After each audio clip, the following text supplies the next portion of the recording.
We have a very corrosive political culture that we see reflected in our legislatures, whether Queen's Park or the House of Commons, where it says is that if you don't listen to what the leader wants you to do, then you're basically going to be excised from the party, or you're going to be kicked out.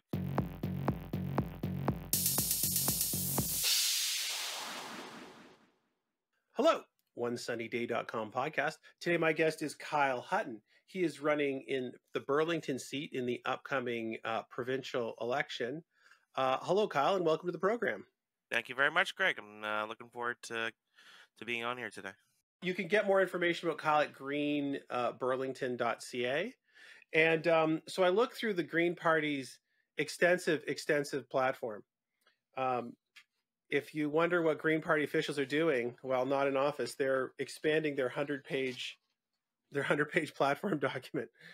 So I had to pull some things out of it. So we'll go through some top level things, and then we can go through some smaller things, and feel free to introduce any points that you would like to highlight, anything that's different between you and the PCs or the NDP or any other parties you might have. So you guys have three sort of top level things, and the top one was jobs. Mostly we're talking about affordability and creating good jobs here in Ontario. Obviously, we have an affordability crisis right now throughout Ontario, whether it's talking about housing, you're talking about gas prices, food. It doesn't matter what it is, it's probably gone up in price. And the main thing the Greens are focusing on is the fact that we could have had all the infrastructure in place to get ourselves into a situation where we wouldn't be as affected as we are by, say, global concerns around gas prices. If we didn't have Doug Ford come in 4 years ago, rip out a whole bunch of our EV infrastructure and start basically being a roadblock to a lot of the green initiatives that the previous Liberal government was putting in place. Not the same pace we would have liked, but we're making some progress on. Our main focus is making sure that with this election, when you put in a green MPP or a green government under Mike Schreiner, that we're going to start making the investments now, so that 5 years down the line, everybody is going to be on the right track to have a good, clean, green job right here in Ontario, with infrastructure that will allow us to move towards things like EVs, better renewable energy sources, and everything that we need to make sure that we're on the leading track for the future that we want to see here in Canada, Ontario, and basically the world. Do you perceive like a difficulty with that, with the already price challenges that you now have with the inflation? Yeah, so the best, if you have 0% interest and no inflation, and you're planning to invest in anything as the government, now is your moment. Exactly. Yeah, well, it's an opportunity, right? And the fact that we are stuck in the same situation where we have the Ford government, which is continuing on the what we've had for the last 30 years, where we're investing more in little incremental steps on green energy and zero emission infrastructure, but it's not enough. We have the opportunity now at this point in period where we can invest greatly. We can expand everything we need to right now before it starts getting out of control, both in terms of the cost and in terms of global warming and climate change. The IPCC has repeatedly warned us over the last few decades that we only have a set number of years to start getting ourselves in line with their targets. Now they're telling us it's basically months. Right? We have months to make sure we start curving back on our emissions, not until 2030, not until 2050 or whatever the federal targets are these days. We need to start our actions now. It's too late to dawdle and sit here and discuss it. We need to act now. The time is now to do it, and that's what the Greens are going to offer. Well, but I think it's obviously impossible to hit like any target in like the 6-month time range, right? It is like, don't get me wrong, like it is impossible at this moment, but Greens are always talking about if we had made that investment again 5-10 years ago under whichever government you wanted, we could have done a heck of a lot more than we have. We are at this point, we're stuck with the situation we have, right? But it seems to me like whether it's PCs, Liberals, or NDP, doesn't matter what level of government you're talking about, they seem to have given up because they've let the problem fester. Greens are, uh, cognizant of the fact that right now we're not going to meet the targets that we have. We can do it if we really shift things. Whether we get there is hard to say, but it's not an excuse for not doing anything. We need to start the process now. If we start it sooner rather than later, the better it's going to be for everybody. Maybe we don't stop the march towards 1.5 degree warming worldwide, but we can prevent even worse calamities going on in the future. We can't just say it's too late. It's too late to do it. Let's just continue on with our incremental steps. It's just not going to work. It's not going to benefit anybody in Ontario or Canada or the world. I'm sure you're familiar with this classic argument. The classic argument is China's not going to do anything. They have 1.4 billion people. Russia's not going to do anything. They have 300 million people. The United States is barely going to do anything. They have 350 million people. So that's, I just added up 1.8 billion people that are kind of on record that are going to do, and almost it's hard to go into most countries in Africa and imagine what they can do with their current. You can also add on India on there, which you can add another, 1.5 billion people to it, right? Aside from the fact that Canada is among the top 5 worst polluters per capita, which means per our level of population, we are an incredible polluter nation in the world. Comparatively to India, China, Russia, United States, obviously our levels are in general lower.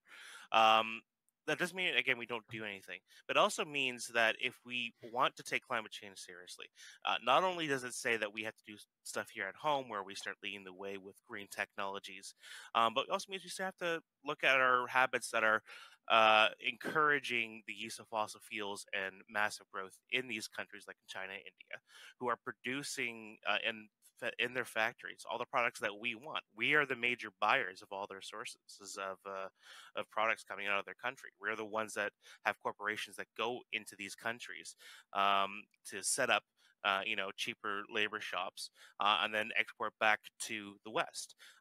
We have to start changing our attitudes and our habits now, which we have not had governments in power for the last 30 years that have been willing to even broach that conversation, except for a few things like EVs or recycling. All great initiatives, but nobody's having the greater conversation about how we need to really sit down with ourselves and say, what do we want for our future? Are we okay having a world where billions are facing starvation and heat overheating and flooding and all this sort of stuff simply because it's more convenient for us to get an Amazon package that much quicker and things of this nature. It's about a global change. It starts with us because as the West, we are the primary drivers of consumerism and capitalism in the world. We need to make a change here. It's not going to be easy.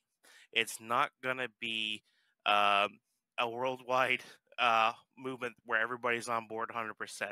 We're going to have laggards in every country, whether it's the United States or China. But in each of those nations, there are movements to say we need to start acting now. In China, they have massive green initiatives from their government and from their people saying that we need to start changing what we're doing now if we're going to if we're basically going to reach our pollution targets. It's not quick enough. I absolutely agree. Many people in the United States would obviously agree with me as well about what their government's doing, but they are making the movements. It's just we have to make sure that we're not in Canada staying behind, saying, "Well, we want to make sure that we're not pushing our people to who are we're protecting our oil sands out west, and we're going to have another pipeline in here and out there that'll export more overseas." And we don't want to be laggards. We want to be leaders in this field. Read through the Green Party platform. I couldn't figure out if nuclear energy went into the energy mix.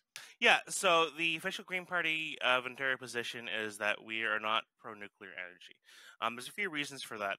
My personal opposition stems from the fact that for the amount of cost that you can put into building and refurbishing nuclear energy, it is not worth it compared to the fact that we could have better transmission and better storage if we just look out to Quebec, which has these massive hydroelectric dams and their production from there, that they want access to the Ontario market. But we apparently, for some reason, don't want to access it. We'd rather put another few $1 billion into refurbishing, the Bruce Station or Pickering, than work with our friends out in Quebec to increase transmission lines. This is a federal policy, but one of the federal green policies is always talking about how the fact that all of our transmission lines go to the south. We're selling all of our power to the south. Why are we not selling to each other? Why don't we have a national east-west power corridor? And nuclear energy, it is a valuable source, but it's not worth the cost for people to put it in. It is simply, they were talking, or I think they did the refurbishments at Bruce power plants. They got, what is it, 9, I think? 9 reactors there. They did them 3 at a time. Every time they do them, they've ran over budget by, 2 or 3 times. They'd readjust the potential allocation for refurbishment, and then they run over that budget anyways. It's just not worth the cost when we can do so much better with renewable technology and renewable power sources that are available to us right now. We just got to invest in the infrastructure. I think you can get, I think that the thing that the nuclear power does do for you is once all the costs are in, it produces an almost unimaginable amount of power. That's only in one point. It has to be transmitted and all those things. But it does, you can make a spreadsheet which goes, I'll tell you what, we have all these EVs, we need a lot more electricity for them, right? Let's be France. Let's gun down on the nuclear power, and you can start making spreadsheets that produce enough electricity, and minus the nuclear waste, which I'm not making light of, you can be sure that the full cycle is relatively limited, right? Whereas even right now, if you notice, they have the wind turbines, right? And so what happens with the wind turbine blades? I was listening to this thing, and the wind turbine blades, when the turbine's done, there's only, I think, 3 or something garbage dumps in the States that can receive them. And they're segmented down and they're put on these transport trucks, and they go to one of these 3 things. And the Europeans don't have that. So what the Europeans do is they get a giant kiln, and then they shove this fiberglass blade in and just burn it. And it's like, okay, it's not the world's greatest solution. It's not. Yeah, renewable sources like wind and solar are growing industries. Marked by the fact that as solar and wind grows, they're becoming a lot cheaper as we're finding new ways to produce the necessary parts to get that up and running, as well as for installation, but also disposal of the blades and getting community onboarding and things of that nature. But as that decreases in cost and as we find new solutions, it's becoming more and more viable compared to things like nuclear energy, which France had decades of investment in their nuclear energy system, and they're still adding on to it, which is great for them because they've already put the money into it. For them to switch over now would be more of a cost to them than just keep it going, right? Here in Canada, we have aging reactors that are costing us more and more money every year that we keep having them running, while wind, solar, and hydro are becoming cheaper and cheaper, especially if we decide to invest in it. So why would we not go that route over nuclear power? We don't have the infrastructure here to build spend billions building a new power plant. Why don't we just go with hydro? Why don't we just buy from Quebec, who are very willing to selling to us? Yeah, I don't think the nuclear argument is completely dead, because I think last time I checked, it's like 5 cents per megawatt at the tab of like a nuclear power station. Once it's going, that sucker really produces a lot of power. I think the you're gonna know this argument anyway. The nuclear produces base load, so it doesn't care if it's sunny, if it's rainy, if there's wind. You don't have to worry about batteries. Nobody's ever really done this, but you could always take the extra power because it's always near water and produce hydrogen with it. Because at night you end up with extra power with nothing to do, so you could do that. And I do know there are investments and technological improvements in those reactors, right? They're not when they redo it. Just as one example, I know they used to have you'd have so many fuel bundles in the reactor, and it would produce some sort of effect, and you don't know how many are in there. Well, now they know, each fuel bundle has a history, and they can burn down every fuel bundle way more efficiently than they could before, because they have a computer keeping track of every fuel bundle and where it is and its history, and they can really uh, improve the energy they get out of the waste, and therefore the waste is less reactive when it comes out. So you're getting more energy out of less fuel, and you've got, so I mean, there are improvements. Um, I don't understand why you and I'm not debating you on this, but it is weird that the technology of nuclear power plants is getting more expensive, and it's fairly limited. Like if you see one of these CANDU reactors in operation, the front of the reactor is something you can stand in front and see. I don't know how wide it is, but it's not a massive device. The containment and the surrounding crap is huge, but the actual reactor is quite minimal. So I've never gotten a speech as why replacing, you know, what is effectively just a bunch of metal tubes in water is so grotesquely expensive. But you're right. There are overruns. So that your primary objection is it's your feeling that the nuclear power investment is not getting cheaper, whereas there's going to be lots of room with solar and lots of room with wind, and then lots of room with batteries. There'll be a technological salvation as that gets better and better and better in your mind. Yeah, absolutely. I mean, it's proven. As the technology improves, and it is a process. It's not you turn it on and one day it's all our problems are solved. It is definitely a long-term process. But our batteries are getting better. The capture technology, whether you're talking about wind or solar, is getting tremendously better. There's been basically a solar revolution over the last decade. Um, why would we not invest in that here in Ontario? We have the capability, we have the technology, we have the industry base to do it. You're talking about jobs earlier. Why can we not have a major job market here in Ontario focused around creating new solar panels? We have the ability to do it. We're just we don't have a government willing to invest in it at the levels it should be. I suspect they're going to say it's going to be cheaper to do in China. Oh, of course they're going to say that. Yeah. Well, that's going to be true. Yeah. Oh, it's Yeah. 100% true. It's cheaper to have the batteries come out of China. It's cheaper for a lot of things to come out of China. But the fact of the matter is that it is a choice that we can make here if we um, wanted to create jobs here in Ontario. Obviously the labor base here in Ontario is a lot more expensive than you're going to find in China or India. But the government still chooses every day to put up new industries here that could be cheaper overseas, and to subsidize them and help them. And I understand. I used to be liberal, so I understand a lot of the arguments about people talking about green subsidies and how they felt about that under the McGuinty and Wynne governments.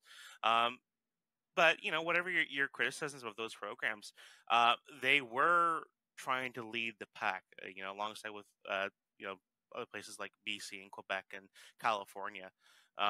They were trying to get ahead of the pack, and management aside, it was a very progressive ideal to go forward to. And unfortunately, with Doug Ford's government, we've seen that just all collapse back. We're not making the investments we need to, not even at the minimum level. It's just like we've completely abandoned any forward progress we're trying to make. So you said you were through the Liberals. What provoked that change? Yeah, so I was with Liberals for basically a decade and a year. I joined when I was 18 with Stefan Dion's Green Shift. So this is ancient history for a lot of people. I worked on Patty Torshney's campaign here, and obviously, the Green Shift really interested me when I was first able to vote. And I stayed with the party through the dark years in 2011. And then Trudeau came around, and I was a member of Karina Gould's campaign team in 2015. And then for me, the first big break came when we had our MP here, Karina Gould, be elevated to a ministerial position as a Minister of Democratic Reform in, I think it was 2016, 2017. And her first act was to squash the electoral reform initiative that Justin Trudeau promised that he would push through Parliament with his majority government. I'm a big electoral reform guy. My hobby is politics, and this has always been a fascination for me to try to bring in and help people understand a little bit more. When that promise was broken, that was the first crack in my longtime Liberal shell. Then we had the climate leader, Justin Trudeau, buy up a huge pipeline out west of the Trans Mountain Pipeline, which is billions of dollars worth of investment into a pipeline that the industry itself doesn't even find viable anymore. And then in 2019, my friend Gareth Williams ran. I'd known him for a long time. He was also liberal, and he ran first municipally up in Ward 3. I helped his campaign here, and then he decided to run for the federal Greens in 2019. He said, "Why don't you join me?" And I haven't looked back since. The Greens are, for me, a party where a lot of my beliefs are echoed throughout the party. We're a party of not only just progressive values on the environment, on the economy, and all these issues, but we're also a party that's leading the way on a lot of social changes. We're trying to make sure that we are leading the pack in terms of things that are going to help people, whether that's UBI, universal basic income, drug decriminalization, any number of these issues, just reconciliation. It's a fantastic party. It's a small party. It's definitely not the Liberals in terms of resources, but it's full of very passionate people, especially here in Burlington. I've gotten to know a whole bunch of people, whether they came from the Liberals, the NDP, or the Tories, that have been really, really passionate about putting forward the green message, whether federally or provincially. Fun fact, though, I did vote for Wynne and Eleanor McMahon in 2018. I was one of the scrutineers in that campaign. Wynne, I thought, was kind of the last chance for Liberals provincially to have a progressive leader. Whatever the faults of the government, I still kind of believed in Wynne's general messaging. But then the party also just kind of slid off after 2018, and I'm not a big fan of Del Duca, so I've seen no reason to go back. Mike Schreiner is the leader I think Ontario needs. I'm happy to be part of his team. So you mentioned, so the argument that comes up is, Kyle, I like everything you're saying here, but we're going to have vote splitting, and so I'm going to pick the devil I dislike the least. I've got the so we've been canvassing since the start of April, when the weather kind of turned around, people weren't shivering at the doors, and I've heard that not as often as you'd actually think, but I've heard that several times from people that just want to get Ford out, or in previous elections, they wanted to stop a Tory win in Burlington no matter what, or sometimes they wanted to get Trudeau out.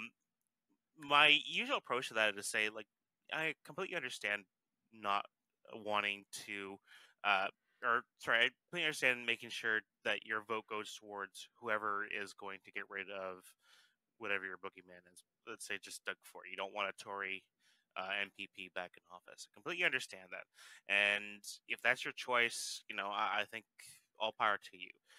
But if you vote strategically this year, you're going to be voting strategically next year, and then the year after that, and the year after that, because it never ends. The parties, as they are only seeking to demonize and scapegoat the other parties and make sure that you're not voting on the issues half the time. You're voting to make sure that the other guy doesn't get in. Right? We've seen this with the three parties, the three large parties or legacy parties or whatever you want to call them, where it's just a merry-go-round between Ford, Del Duca, and Horvath, where they're just always attacking each other. People say oftentimes like, "Oh, I don't like Del Duca, or I don't like Horvath, but I gotta get Doug Ford out." And I say, like, why don't you vote for somebody that you do like? Listen to Mike Schreiner at the debates. He's in the debates this year. Listen to what he has to say, and consider that you don't have to vote strategically. You can vote for somebody that you want to see in power. And I'm not saying that you're going to get the result you want under the system, which is a system that benefits the Tories as they are under first past the post. But every vote that you add to the green total here in Burlington means we're one step closer to having the party that you want and the values you want in government.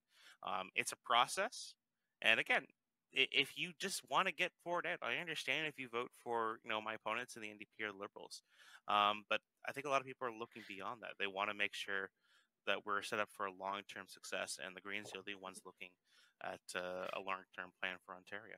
I don't tend to vote strategically, but Hmm. the reason why I don't do it is because I think it produces an unfortunate negative signal. So, It for does. example, if you go and you're spending all your time and your energy and you're campaigning and you're doing all these things and you get a low vote total, people start going, what are we do like what are we doing this for? Right? Yeah. Like we're spending so much time and so much energy, and I don't have evidence that shows that anybody's on board with what I'm doing here. It's Yeah. the vote No, total that gives you this moment that goes, oh look, people are someone's interested. and I say it reinforces negativity in our in our system. As I mentioned, like it's just a cycle between these parties. You got to vote Tory to get Win out. You got to vote NDP to get Ford out. You know, maybe in 4 years we got to vote Liberal to get Horvath out. It never ends, and it's just telling people further down the line. A party like mine. Now I have a view of these things that I don't care what my vote total is as long as I'm getting a message out. But it tells other people like what's the point of running in this system where it's just going to be whoever is the main anti X party vote is just going to win or get the most votes anyways. Why am I running? It's not about the issues anymore. It's about making sure you know we stop the blue man or the orange man or the red man or whatever. And we really want to break that cycle in politics here. And Mike Schreiner's win out in Guelph, I think, proved that people. Yeah, I mean, listen, you have a real problem with more established parties that have consultants, right? And then the consultants come in, I've run this campaign, this campaign, I'm going to tell you what to do. Yeah, And then they're telling you what to do, and you're like, well, what about this? And they're like, don't say that, because we have polling, we have people. I ran this campaign, I'm the expert in how to get elected. Do you want to get elected? And the person says, yes, I'd like to be elected. That's why I'm running for office. And they say, well, this is what you got to do, right? And so you there is a real push in these things to evaluate like what media you're doing, what you're saying, and they're like, some of them are for sure like, for the love of heavens, don't go on a long form podcast because your whole message no, I'm not kidding. Because your whole messaging is no longer than 5 minutes, and we know that you can survive 5 minutes in the debates and 5 minutes, and no media cares about more than 5 minutes anyway. So yeah, if you can say your 5 minutes, you're good, right? We 25 minutes is deep water, and after an hour, we have no idea what you'd be talking about. yeah, Don't do that. And the consultants say that, and I'm not saying they're not. They're for all I know they're right. And then when you see that the person is in the leadership position, or the person thinks they're winning, will avoid doing things. It's hmm like, am I going to talk to the Burlington set? No, because I have no idea what's going to come from that, right? And if you're yeah, winning, you think, why disturb what I'm doing, right? yeah. And like not to call anybody out, though I think it's unavoidable. We've seen that with the last few Tory campaigns, whether provincial or federal, where the candidate has essentially hidden.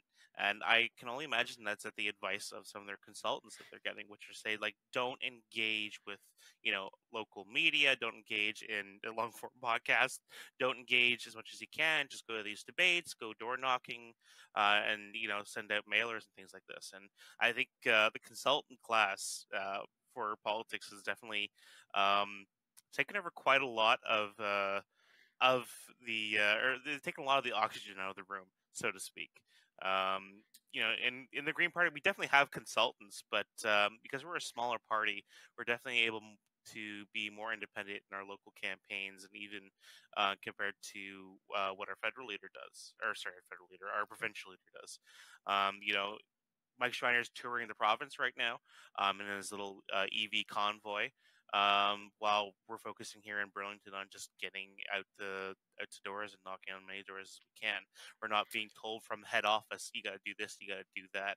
or just give him opportunities. If you want to talk to Mike, he'll be in this area and that kind of thing. And it's very different from how it was during when I was with the Liberals. I wasn't high up in Liberal organization, but when something came down, like, oh, Trudeau wants us to talk about this issue specifically, do not engage on this issue, et cetera, et cetera. That's just how the campaign had to go, because they thought you could win, and if you could win, you gotta stick to the game plan that head office is offering you. Look, I don't mind. It's a part. Politics in Canada is a party. It's a team sport, right? So I don't mind them coming down. Is it Go a ahead. team sport though? Because the problem I find with politics in Canada, apparently among our party, is that it's not really a team sport among the major parties. It is what the leader in his office says, and that's it. We have a very corrosive political culture that we see reflected in our legislatures, whether Queen's Park or the House of Commons, where it says is that if you don't listen to what the leader wants you to do, then you're basically going to be excised from the party, or you're going to be kicked out. I think the NDP have had this problem. I have a friend that was a 2018 NDP candidate, where he was barred from running this year. He really wanted to, and he had the support of his local colleagues in the constituency association. But because he criticized, well, at least they wouldn't tell him, but he thinks because he criticized the federal party's convention that happened a year or two prior, they wouldn't let him run again because he was seen as criticizing the party. Like, that's not a team sport. That's them basically saying we don't broker criticism within this party. You're either Team Andrea or Team Jagmeet or Team Trudeau, or you're just not part of the team. Right? It's about personalities. It's not about teamwork and building up. Compared again, to the Greens, where we have independent members and independent regions that are saying, like, we want to work together and collaborate, versus just having a top-down, heavy-handed approach to everything. No, I will agree. Like, that's true, right? There's a mentality of, hey, we're going to be this block when we start voting, right? And that seems to free votes seem to have disappeared. Oh yeah. This is a complicated question, and they just say, listen, vote as you will. It's too hot an issue. I mean, compare it to debates and motions in the House of Commons in the UK, or even the United States in Congress. It's wildly different. The cultures are completely different. They have their parties, they have their party whips, they have their organizations, but the culture there is completely different to how it is in Canada. And I really do believe that needs to change. The thing that secures that, though, is the fact that just what you said, right? There's party leadership, and the party can decide if you can run or not run, if they like something or don't like something, right? And then once they're in and this block is created, they're like, if you go against us on this vote, you get thrown out into the wilderness. Exactly. Yeah. Do you really think? Because the problem is that instead of people taking the local characters and saying, hey, I support this local character, I think they'll do a good job, whatever comes up, right? Like, because it's 4 years, who knows what's going to come up? Like, you have to trust who your COVID comes out of nowhere. You don't elect Doug Ford and say, we're going to have all this crazy shenanigans. Is this the person we want for a known medical pandemic, right? Yeah. It's that comes out of nowhere. So you really are putting faith in the characters, right? Because you can pivot and change, but people are putting faith in the branding of the party. It's the party branding that's very, very powerful, right? Exactly. And then if you say, oh, I'm just running by myself, they go, ha, ha, ha, go throw your vote away. Yeah.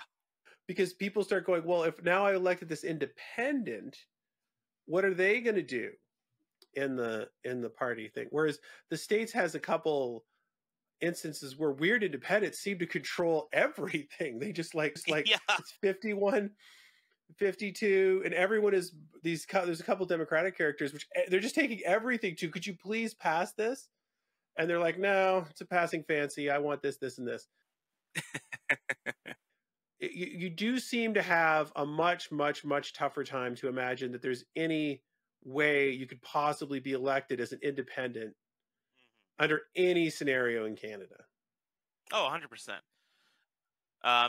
The few elected independents that get into legislatures.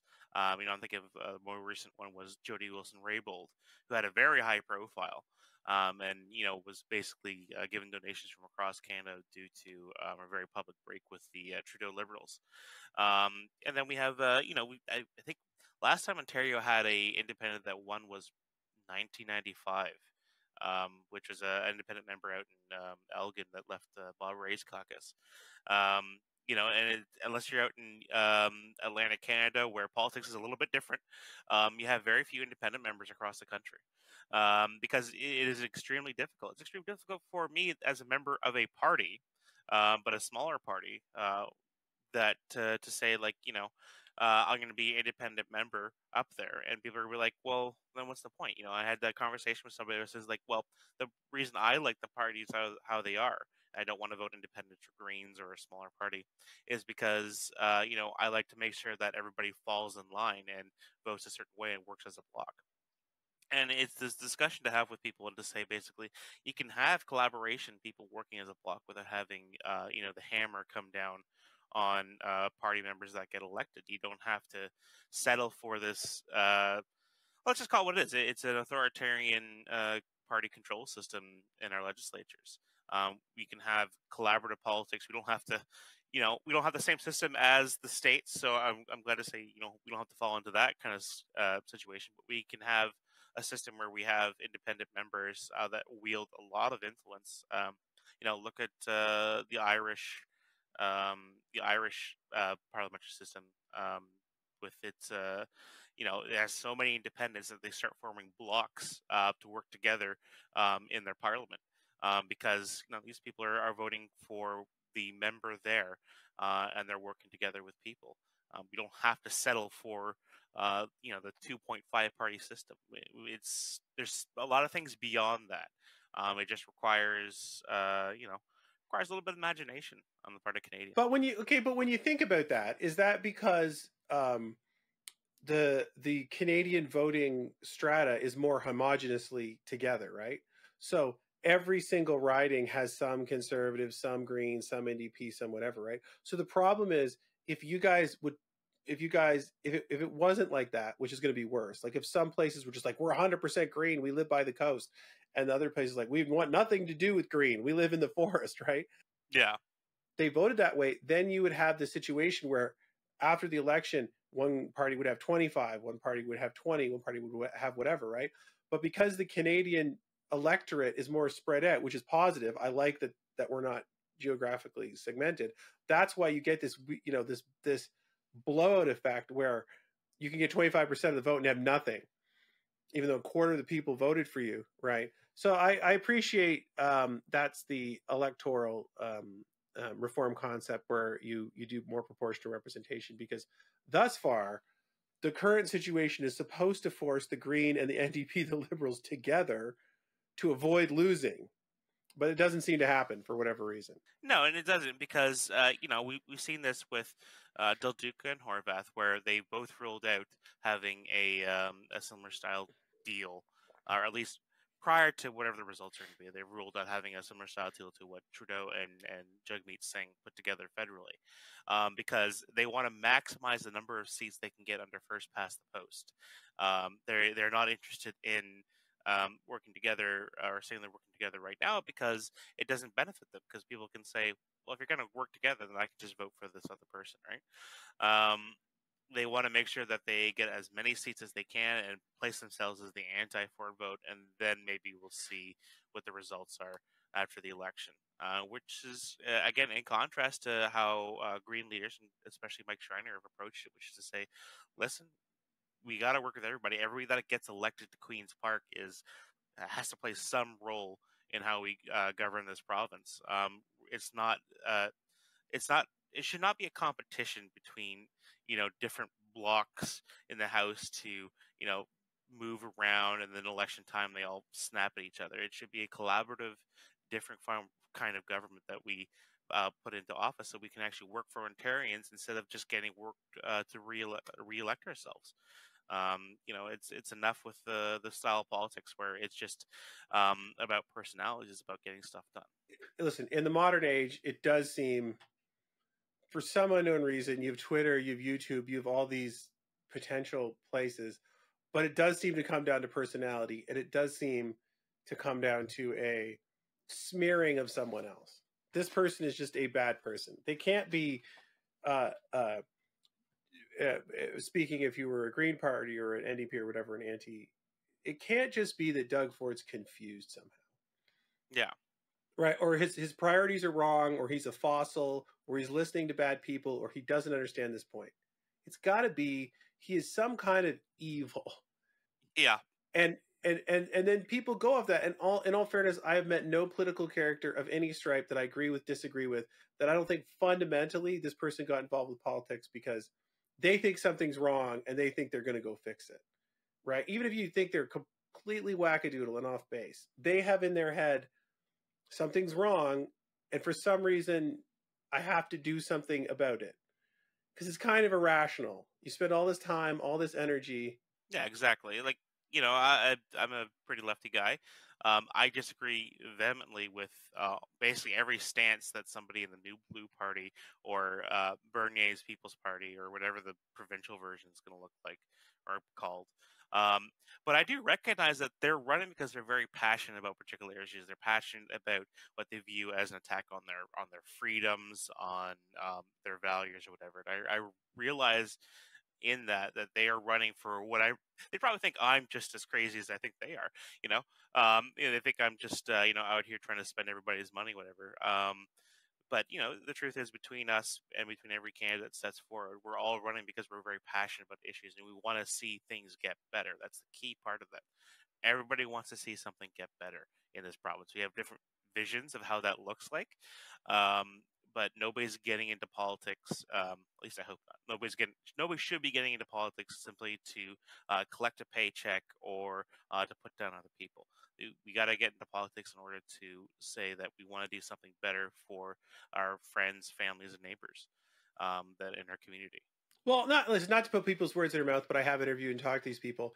I think what if you want to branch the other side, what they think is, I think that they think that you're naive, right? That when you describe these government apparatuses that will be set up, you just imagine this administrative body full of brilliant technocrats, you know what I mean, with incredible systems of government that are going to set up, that are going to run magically, right?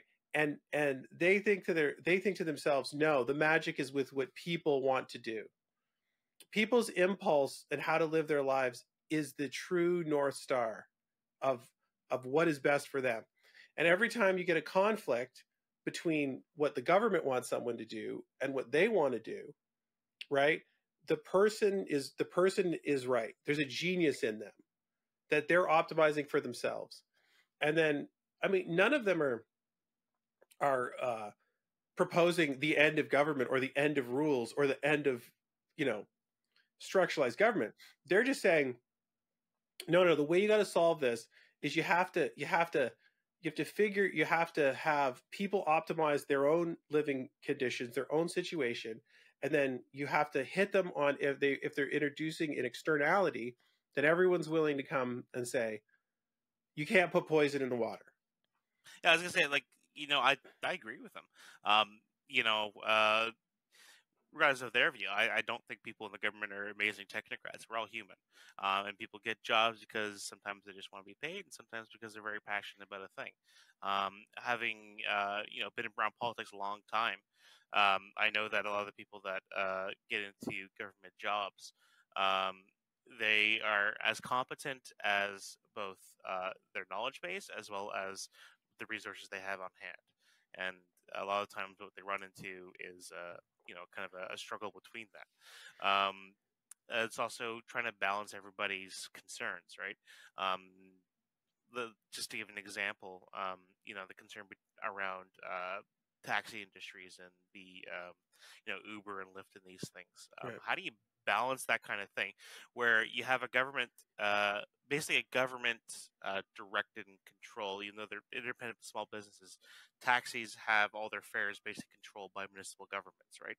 They're set by municipal governments. They don't really have control over their fare rates. They definitely don't have control over their insurance rates, which is a big problem for the taxi industry. Whereas Uber and Lyft come in and they're barely regulated. That's an example I like to point out to people that say like, "Oh, big government, big government." I said, like, I agree. I think in that case, too much government. Why is the government deciding what independent operators for taxi companies can choose to charge, whereas it's putting the Uber and Lyft can charge whatever they want for their. Oh, plus the shields are worth what, 80 grand a piece? Where did this come from? Exactly, like, and it's a burden on it's essentially small business owners that's unnecessary, and it's putting them at a competitive disadvantage versus these new industries that are coming in.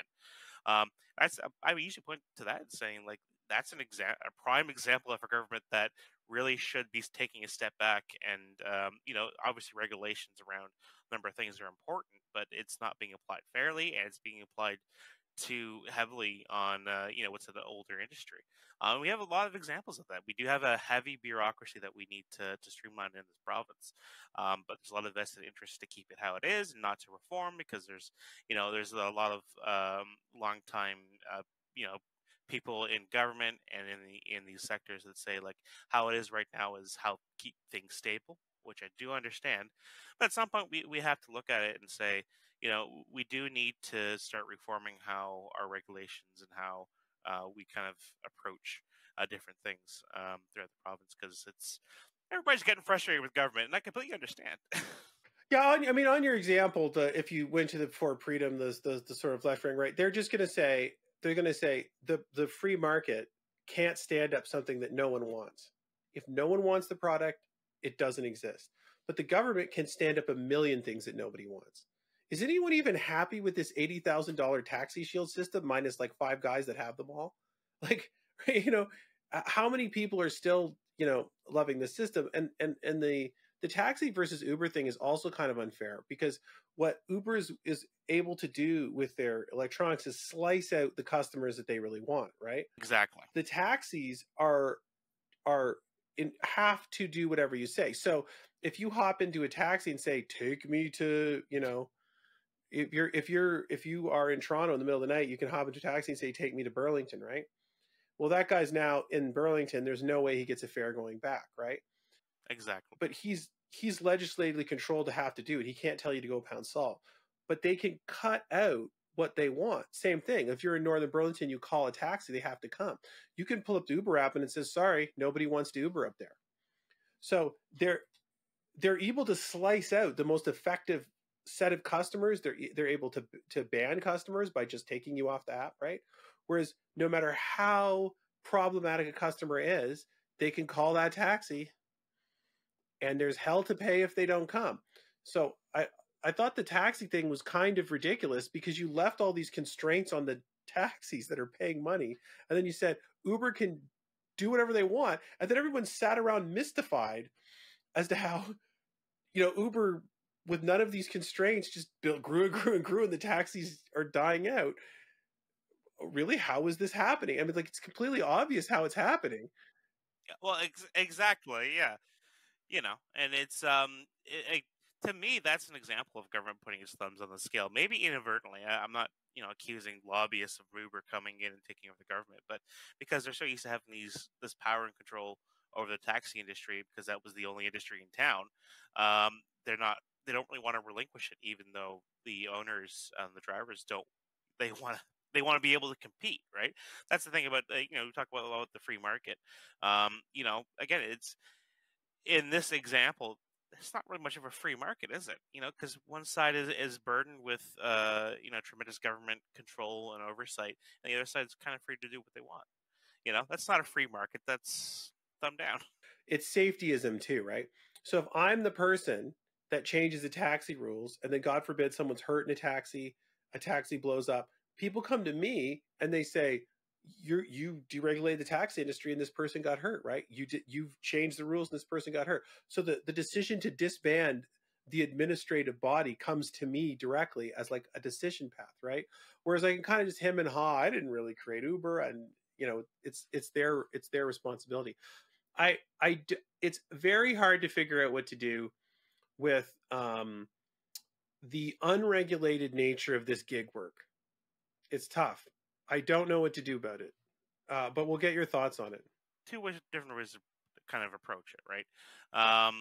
Gig work is definitely helping provide for a lot of people a means of employment that they can kind of approach on their own time. It gives them some extra cash.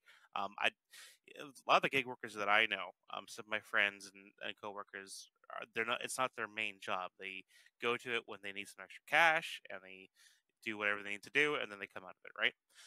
Um, it's hard to regulate that industry because that's how the companies that run it, Uber, Lyft, name whatever other group you want, don't want to be regulated, and they claim that they're not employees, they're contract workers, or they're this and that. That's not technically underneath this code, and they're adults, is what they're saying. essentially they're saying they're adults. They're adults. They know the deal. They're doing it or not doing it. They don't have to come to us. It would be the most vicious way of their saying their position. And you know what? To a point, I understand, but at the same time, government does have to at some point say, listen, so many people are starting to rely on this that adults or not, we have to make sure that the same protections that we offer workers across the province in traditional industry are being applied to gig workers, because it is ripe for abuse, and we have seen plenty of abuse, particularly in the States where they're still lagging behind in a lot of ways to catch up to regulating gig worker industries. So we need to have some sort of approach that says, we understand the balance here. We understand how it is different from traditional industries. But our primary concern as a government and as workers is to make sure that we're protected. And what form that takes, it's probably not going to be the same way it is for traditional industries. But something needs to be there, because you can't just let an entire major sector just go unregulated. Well, but the other thing is keep in mind the value. If you were in a stock market meeting and you were Amazon, or you're one of these things, is what they are doing at a technical level is risk exportation, right? What they're doing is they're saying we've exported all risk to us onto other parties, right? If on Friday nobody wants to take Uber, well, we don't own the cars, we don't own the people, we don't own anything. All that risk is on other people. None of the risk comes to us. Amazon and all these. Amazon is a risk mitigation company. The vendor comes to them. The vendor puts it in Amazon. The vendor sells it out. If your stuff sits in Amazon's fulfillment by Amazon warehouse, they bill you, right? They pay you to receive it. They pay you to store it. You pay them to ship it. You pay them to throw it out if it gets returned. You pay them to do everything, and they can just sit at the top of the chain with a big spreadsheet going, we minus the building, which I'm not suggesting that they don't have to invest in building. All of the inventory risk has nothing to us, whereas the traditional model required you to buy and keep this. There's another one. Costco's a risk minimization model too.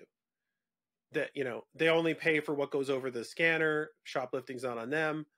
Product returns is not on them. They can, what I mean. They can return. They can drive a pallet of crap back or ask you what to do at any time, right? So that's the real trick. Is that the risk, which is previously on the taxi company, I have to hire a driver, I have to maintain the cabbie's hours, has now been exported to people. And how many people are driving these Ubers and driving down the principal are in their car, and it doesn't really make sense, but they got that car from a family member, right? Slowly run out of their capital, can't do the calculations. It's a problem. I don't know how many that is. Maybe it makes money, maybe it doesn't, but it produces tremendous risk on people, and it doesn't have a kind of a levy to it, right? So it's like people can jump in and then jump out. All they need is a car, and just constantly ride a very, very narrow band of profit, right? There's like just only so much money you're ever going to make.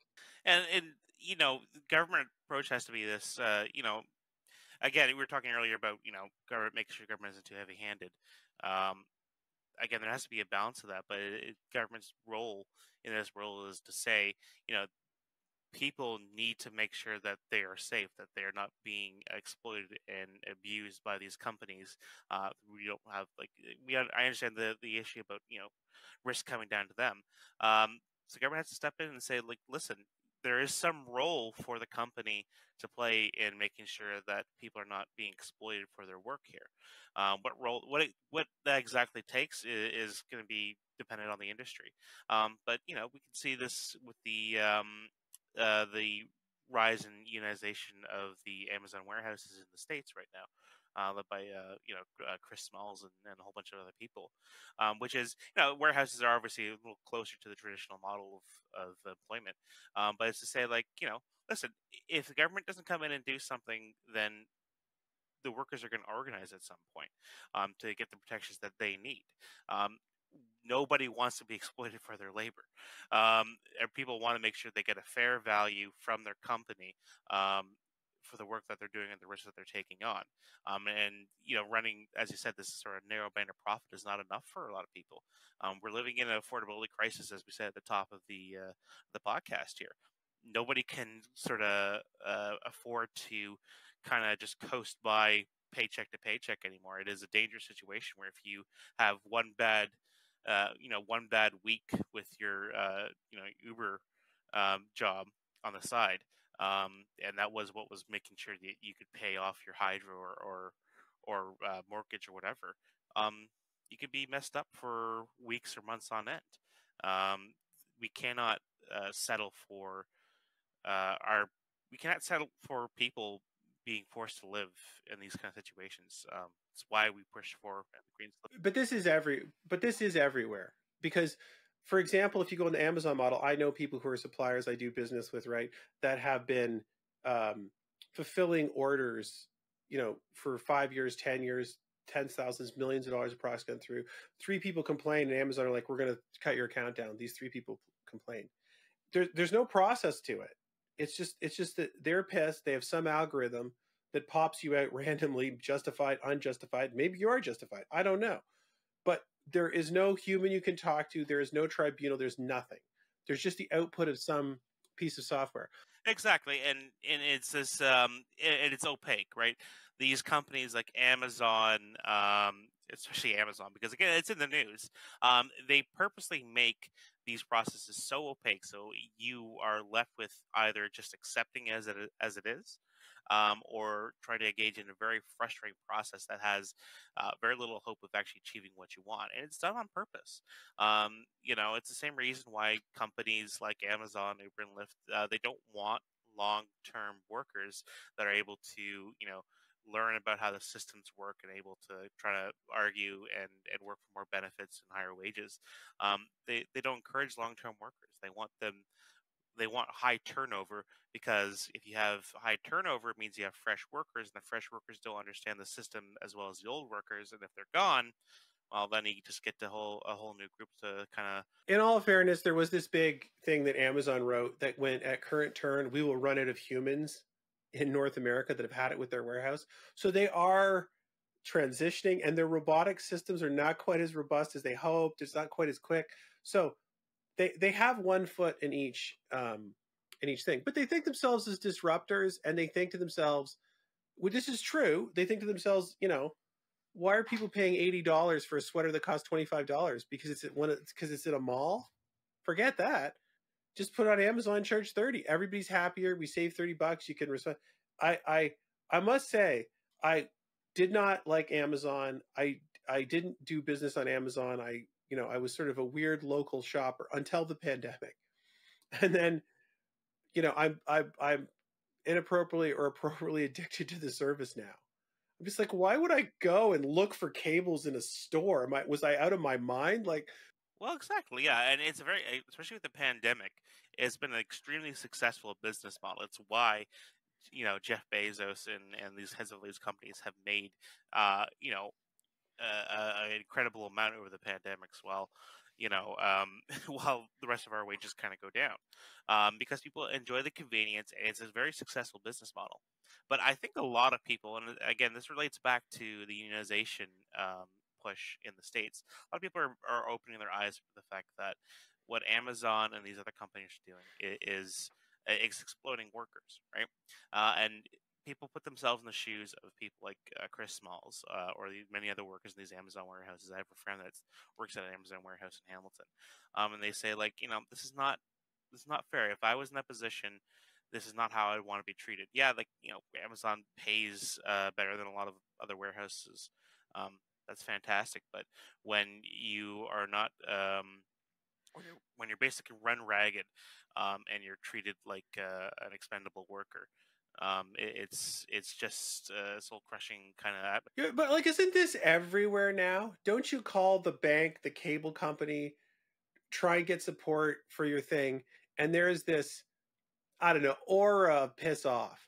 Like, if you want to call and talk to us, or you're any kind of trouble, just piss off. Well, again, it's because a lot of that is, again, reducing costs. A lot of um, virtual or telephone helplines are sent overseas, or they're sent to, even if they're within country, still they're out in different areas that are not local to where you are. And it's a situation where people just, it's companies trying to find the best way to lower the bottom line.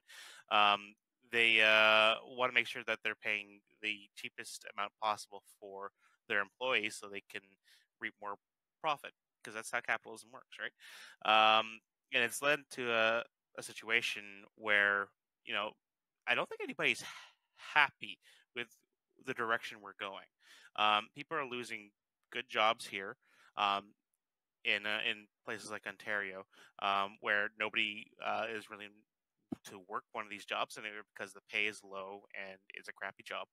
Um, There, the idea that no that we've got these things and nobody's happy with it, incorrect. Lots of people are super happy with it, right? Lots of people don't want to go to the store. They want a pile of boxes that they can look through, try and close in their own, have a pile of boxes there for Amazon to pick up. They want everything in 24 hours. The whole Amazon, and we don't want to pay, right? Why is Gmail and Google and Twitter and this algorithm and all this crap, and you get people to fight?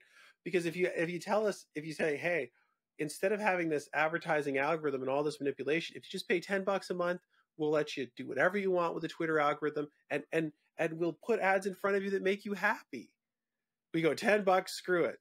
I'd rather the algorithm manipulate me. what I'd argue is people are happy with the result they've seen so far. Absolutely. Listen, I don't use Amazon too much, but I appreciate the convenience of online shopping as much as anybody else, right? Every time I go door knocking, there's at least 2 or 3 houses that have packages right up front that have been dropped off. I get it, but I think the trade-off for a lot of people is that they look at these companies and they are basically falling for the front that a lot of these companies put up, which is everybody's a happy worker, they're all treated fairly, when it's just not true. Again, with I hate to keep bringing it up, the unionization push in the United States with Amazon has shown how incredibly misled by a lot of the corporate propaganda people were about the conditions in these warehouses, and how now that's trying to change around, and people are saying, you know what, unless Amazon stops these uh, anti-union pushes, or they don't increase their safety and their employment benefits and all this sort of stuff. You know what? I'm not gonna do it anymore. People have values they want to hold to, even if it's going to cost them a little bit more.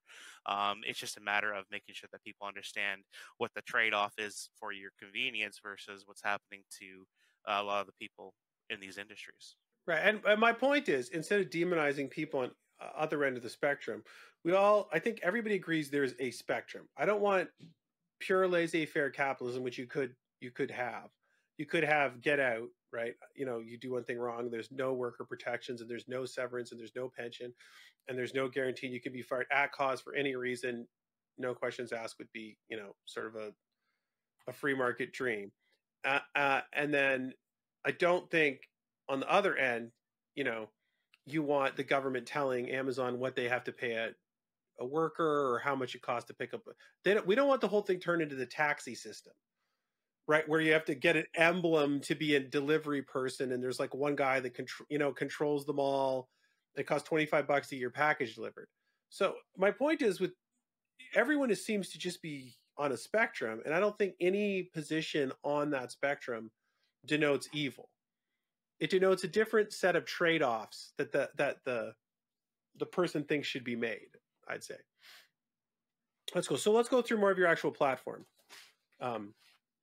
So, well, it's okay. That's the interesting part of the pod. Well, hopefully all of it's interesting, but the diversions are interesting because if you're diverting the conversation, people only divert the conversation into something that they're interested to talk about, right?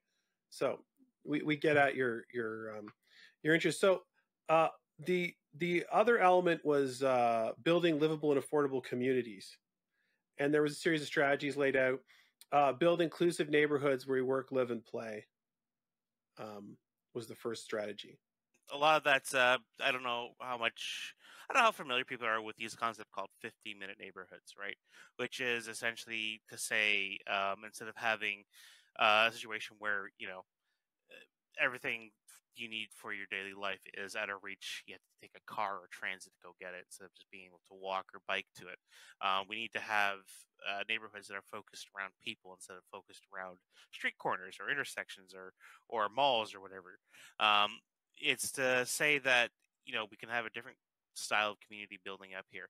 I look sometimes at Alton Village, which I've had people that live, friends of mine that they had houses in Alton Village. They have moved out since, but they had houses up there for quite a while, and it's this massive residential area with almost no services in a lot of ways. They've the city's caught up in a lot of ways to try to get them out there, but for a lot of people, like they would have to travel quite a ways by car to kind of get them.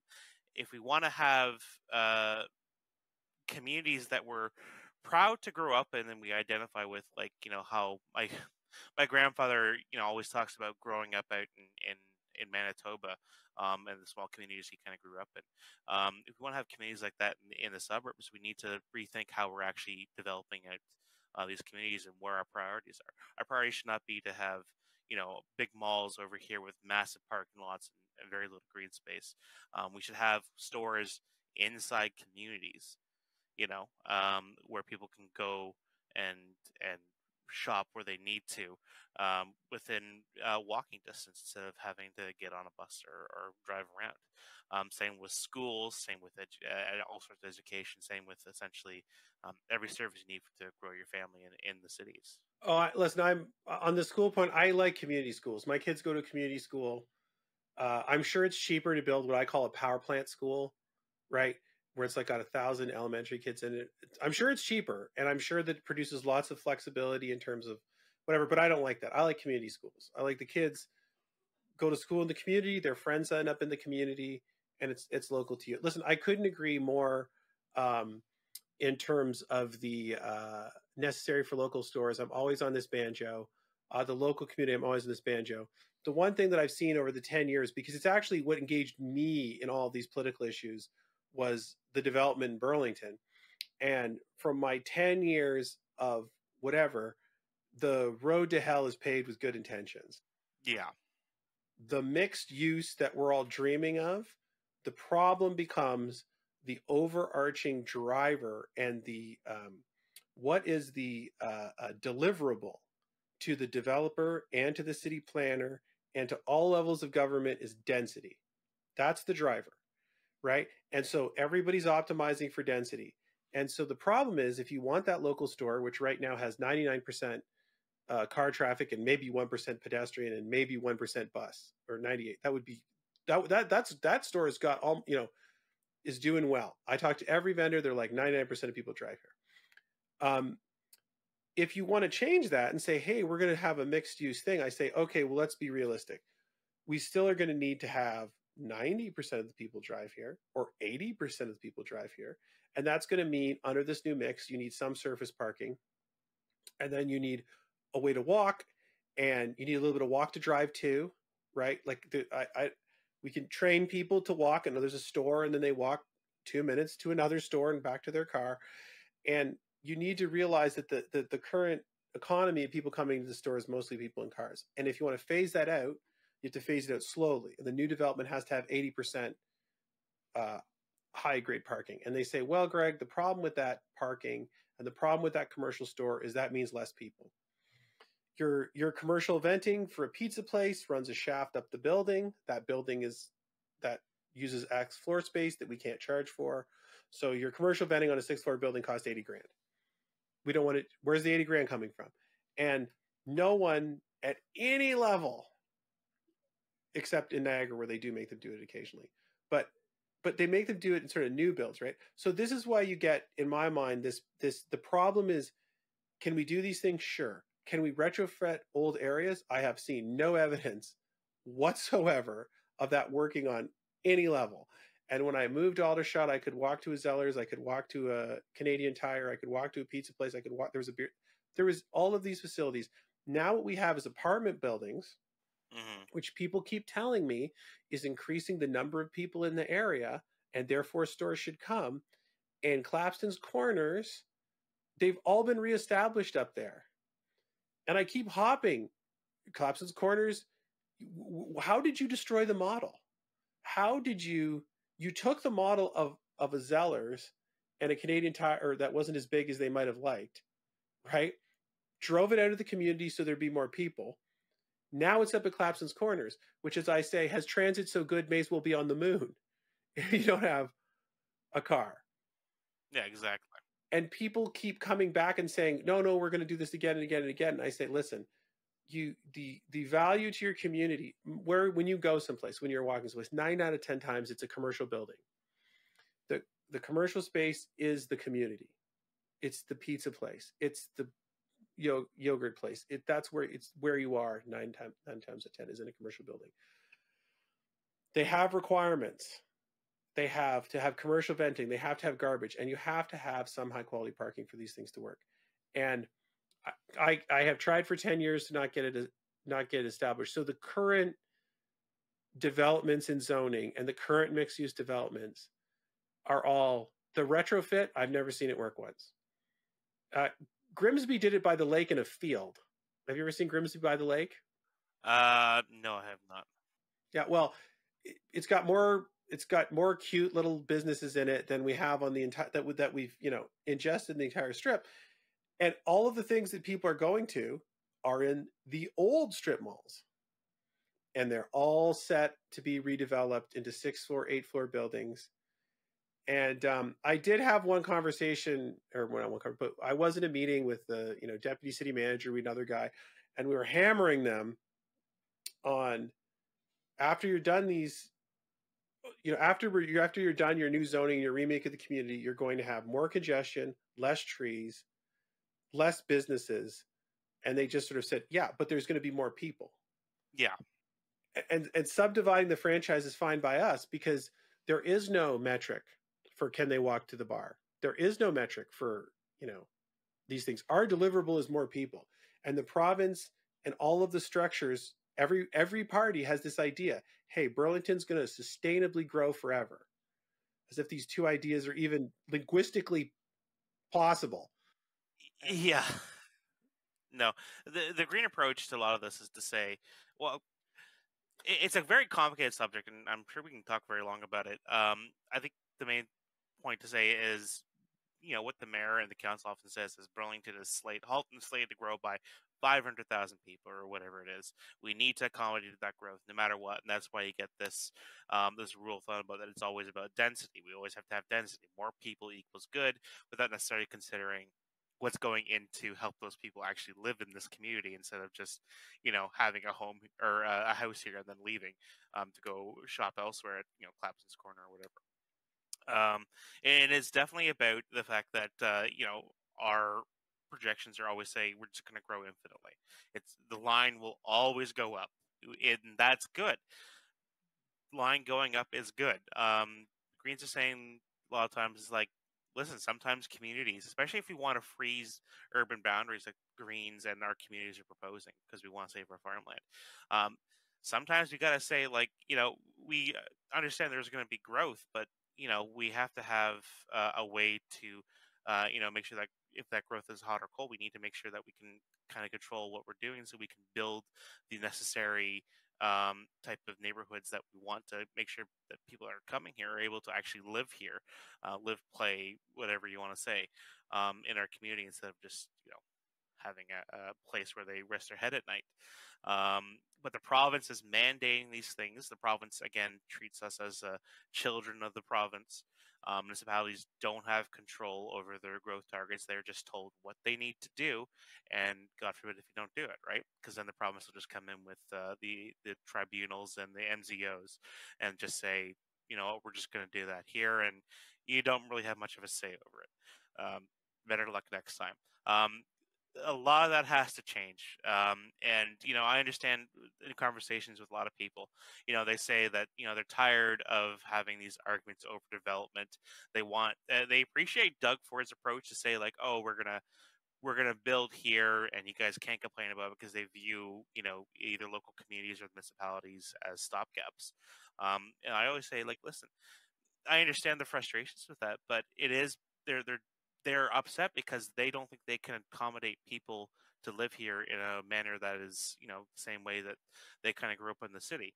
You know, having all these places downtown, having, you know, all these new buildings come up, whether it's downtown or as the mayor wants at the transit stations, et cetera, is great. But if the infrastructure and the community supports are not there, then what are we really doing? Are we just adding numbers to a sheet, or are we actually creating community?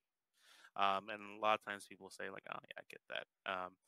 And I think it's a matter of trying to change how the relationship between the province and municipalities and developers kind of goes. Um, Again, not an easy solution. It's going to take a lot of work, and it might take some time. The primary problem with like the 15-minute community or the community that you're imagining or the higher density community is, where is this to be done? Oh, everywhere. Caledonia, Grimsby, all at once, wherever you are, just build, build, build, build, build. And then the density will take care of itself. And everybody misses the fact that these people who are moving into the community, the value to them is a bed and a parking spot and a highway exit. That's the value. That's what they're coming for, right? I disagree. I don't know if that's true. I think people are looking because yeah, a lot of times they're it's. I mean, we're a commuter city. Let's lay that out completely. We're a commuter city. Most people that live here commute elsewhere to go to work, right? But a lot of them are coming to Burlington as well because they see its value as a community. We always talk about how we're ranked as one of the Canada's top communities to live in. Because we do have a very caring and very strong community in Burlington. It's just, you know, how we're slated to grow is we can't keep up the same type of building practices and community developer practices that we had before because we have to grow, we have to put density, we have to do this, we have to do that. The numbers have to keep going up. I think people when they move here, they want to be part of the Burlington community. They you know they want a place to rest their head, but they want to contribute to this community and grow up in this community and raise their families here. Otherwise, they're not going to stay here. They're just going to go to places like Waterdown or London or beyond, Kitchener, Guelph, all these places. I'm with you, but that's not the 400 square foot apartment that we're now building incessantly in Paradigm by the railroad tracks, right? Now, I'm sure those people, you know, want to go play volleyball and want to go to beer with friends and want to be part of the social fabric. I'm not suggesting they don't want to, their permits or something, right? I'm saying the value proposition to them of to why here is this costs $20,000 less, you know, and I can drive into work or train into work or something, right? That a complete community doesn't make. And without the employment section of the whole thing, it's a suicide pact where we just turn everything into sort of like ever working. So that's my primary objection. So when people come up and they say they want the 15-minute community, I'm always accused of being in love with cars and being in love with single family houses. I saw that on Reddit. Yeah. Yeah. I'm not going to crap over the single family house. And as I have 4 kids, it is a incredibly convenient product. And I think that the people who are going to raise kids and want that product should be able to access it. Like maybe you can't access it, you know, in downtown beaches or not access it anywhere it will. But if they're like, hey, listen, I've gone through my process. These kids need a place to run around. I don't want them inside all day. I've got 3 kids. It's unrealistic for me to send my 3 kids to the park 15 minutes away and make dinner. Yeah. And they're organizing their position. I don't think to myself, this person is some, you know, negative environmental hating person. I'm like, no, yeah. This person's just trying to find a product that matches what they think their family needs, right? This doesn't have to be everywhere. Obviously, young kids don't normally care about that product. They don't want to take care of the lawn, right? And so apartment building is appropriate. It should be an entertainment district. They should have stuff to do. And when you build this sterile paradigm building, and the coolest thing for the kids to do is hang out at the Walmart, McDonald's, I go, that was a miss. Sorry, we missed that. And I'm constantly told of, where's the park coming? Oh, is there a park coming? There's no park coming, but it's somewhere. So anyway, listen, I'm obviously, but I actually submitted this massive thing for Aldershot that had this 100% pedestrian area. It had like everything all fenced off, and I took it into city. I drew a 3D model of it, and they're like, "Nah, smacks of effort. We're gonna do city blocks." And my thing that I always say is, like, you ever seen the new Blade Runner movie? Oh yeah, okay, yeah. Blade 2048. So there's a shot of the city, and I always imagine them going, "Oh, finally someone gets it. Well, there you go." You know, that finally somebody gets it. And I like the idea. I want walkable communities, but I don't want people to tear up every single commercial space in the world, move it to Clapson's Corners, and declare victory because there's 50,000 more people in Burlington now, all in a traffic jam every Sunday and Saturday, up back and forth to Clapson's Corners. But I seem like the last sane person on that one. Listen, like, I when I get in conversations either with you or other people that talk about, the need for, let's just take the urban boundary freeze thing, because that's kind of the door for me before. I never think of these people are like, oh, they must hate farms and green spaces. I think they think the solution here is, growing up north. There's a lot of space up north. There are people that are willing to sell their land. Why don't we just go up north? And I get it. Again, it's back to that we were talking about earlier, where we're talking about, we all kind of want what's best for our communities. We just have kind of different ideas about how to get there. And I don't think what you're talking about there is at all incorrect. I think, again, going back to the point that if the communities like Burlington had the ability to say, you know what, we understand we're going to grow, but we can only accommodate so much growth here because we want to make sure that we don't have just, you know, buildings and density for the sake of having buildings and density and numbers on a sheet. We need to make sure we build up our communities properly, so we can have, denser neighborhoods, but we have everything that we need to make sure we have accessible green spaces and accessible public transit routes, accessible commercial spaces, and all this, instead of just, growing, growing, and growing. And I think that's a completely valid point. Well, that's the red line. So I say, why do the buildings need to be more than 6 stories? Because 6 stories will get you to 240 people per hectare. We will never accommodate more than that. How do you know, Greg? Well, because the lane of road is only 2 lanes and the sidewalk is only so big.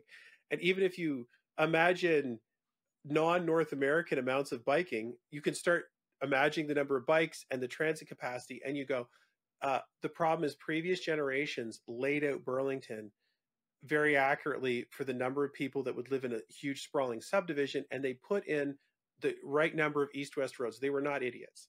They built this grid and they had it all going for the number of people they thought were going to live here. And then you kept making denser and denser and denser solutions. The people in the 80s and 90s were not idiots. They understood what they were doing and they had it all spaced out. And then when you screwed them, they weren't screwing the future. They were accommodating the future, in which Burlington would build out, or if we were going to continue, they would just build more roads to accommodate that number of people, going about their lives, right? Yeah. When I sit there and I say, hey, there has to be some cap to the building, the problem is that people says, well, hold on, Greg, whatever number you pick, 5 stories, 10 stories, whatever, you can now take a spreadsheet and go, well, this is the maximum number of people that can ever live in Burlington. We can't have that, Greg, because we have infinite sustained growth.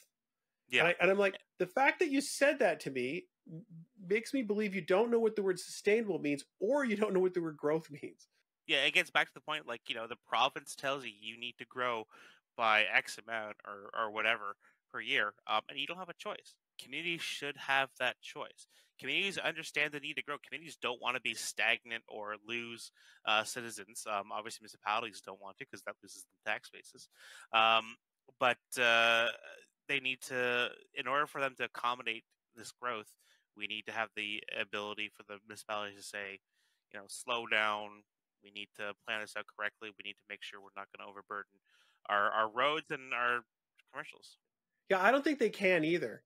Because at some point, what happens is you've so upset the value proposition, Hmm. right? People go screw it, right? And they will just they will just, like, everyone's got this idea cities grow. Well, ask Detroit how well that worked, Hmm. right? Ask Hamilton, which is now on the uptake, but had a a Oh long yeah. time of downtake. And the idea is, well, hold on, no matter what the living situation is, we can always get another apartment building by running immigration at very high levels, and that'll create the demand, and therefore they're going to have to choke on whatever supply we have. There is already articles about Hmm. like 30% of immigrants plan to bounce out.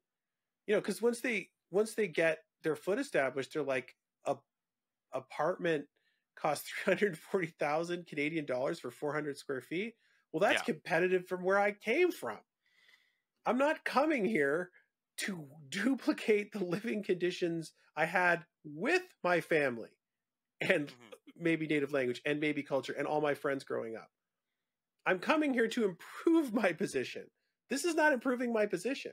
It's not like the people in other countries are some kind of raving idiots that don't understand about parks or transit, or like they've just never thought of it. No, they've thought of every place has thought of all these things, guys. Yeah. So wherever you're coming from has these facilities too. And if you don't, if you contrive things to say, hey, you know what, you can move from your in Japan, single family house costs 275,000 outside of Tokyo because they have no population growth, right? Come over here, you can't do that anymore. I don't think it will grow. I think your sustainable growth model fails when the value proposition of where you're talking about is now so bad, right? Hmm. That people don't want to come, and then as the value proposition starts fading, people enforce a bunch of crap you don't want. If you have a traffic jam at Waterdown Road, and this is just cars idling for no reason whatsoever, wasting gas or wasting electricity or wasting Yeah. what they're wasting. If you have that and that traffic jam lasts for half an hour a day, no force on the planet of Earth will stop people from expanding the roads. Hmm. They will put so much pressure, because then the fire will be burning on their lawn. And as you know, people don't do anything. Like, when the fire is burning, they like engage all of a sudden. Who's at Yeah. fault to this? What can we do about it? And somebody comes Exactly. up Yeah. with a dingbat solution. Hey, let's just expand the road. And they're like, works for me in the next 20 years. Let's do it. And that's why my brother had an observation. He goes, what do you notice about every city? The roads are as big as they can possibly be.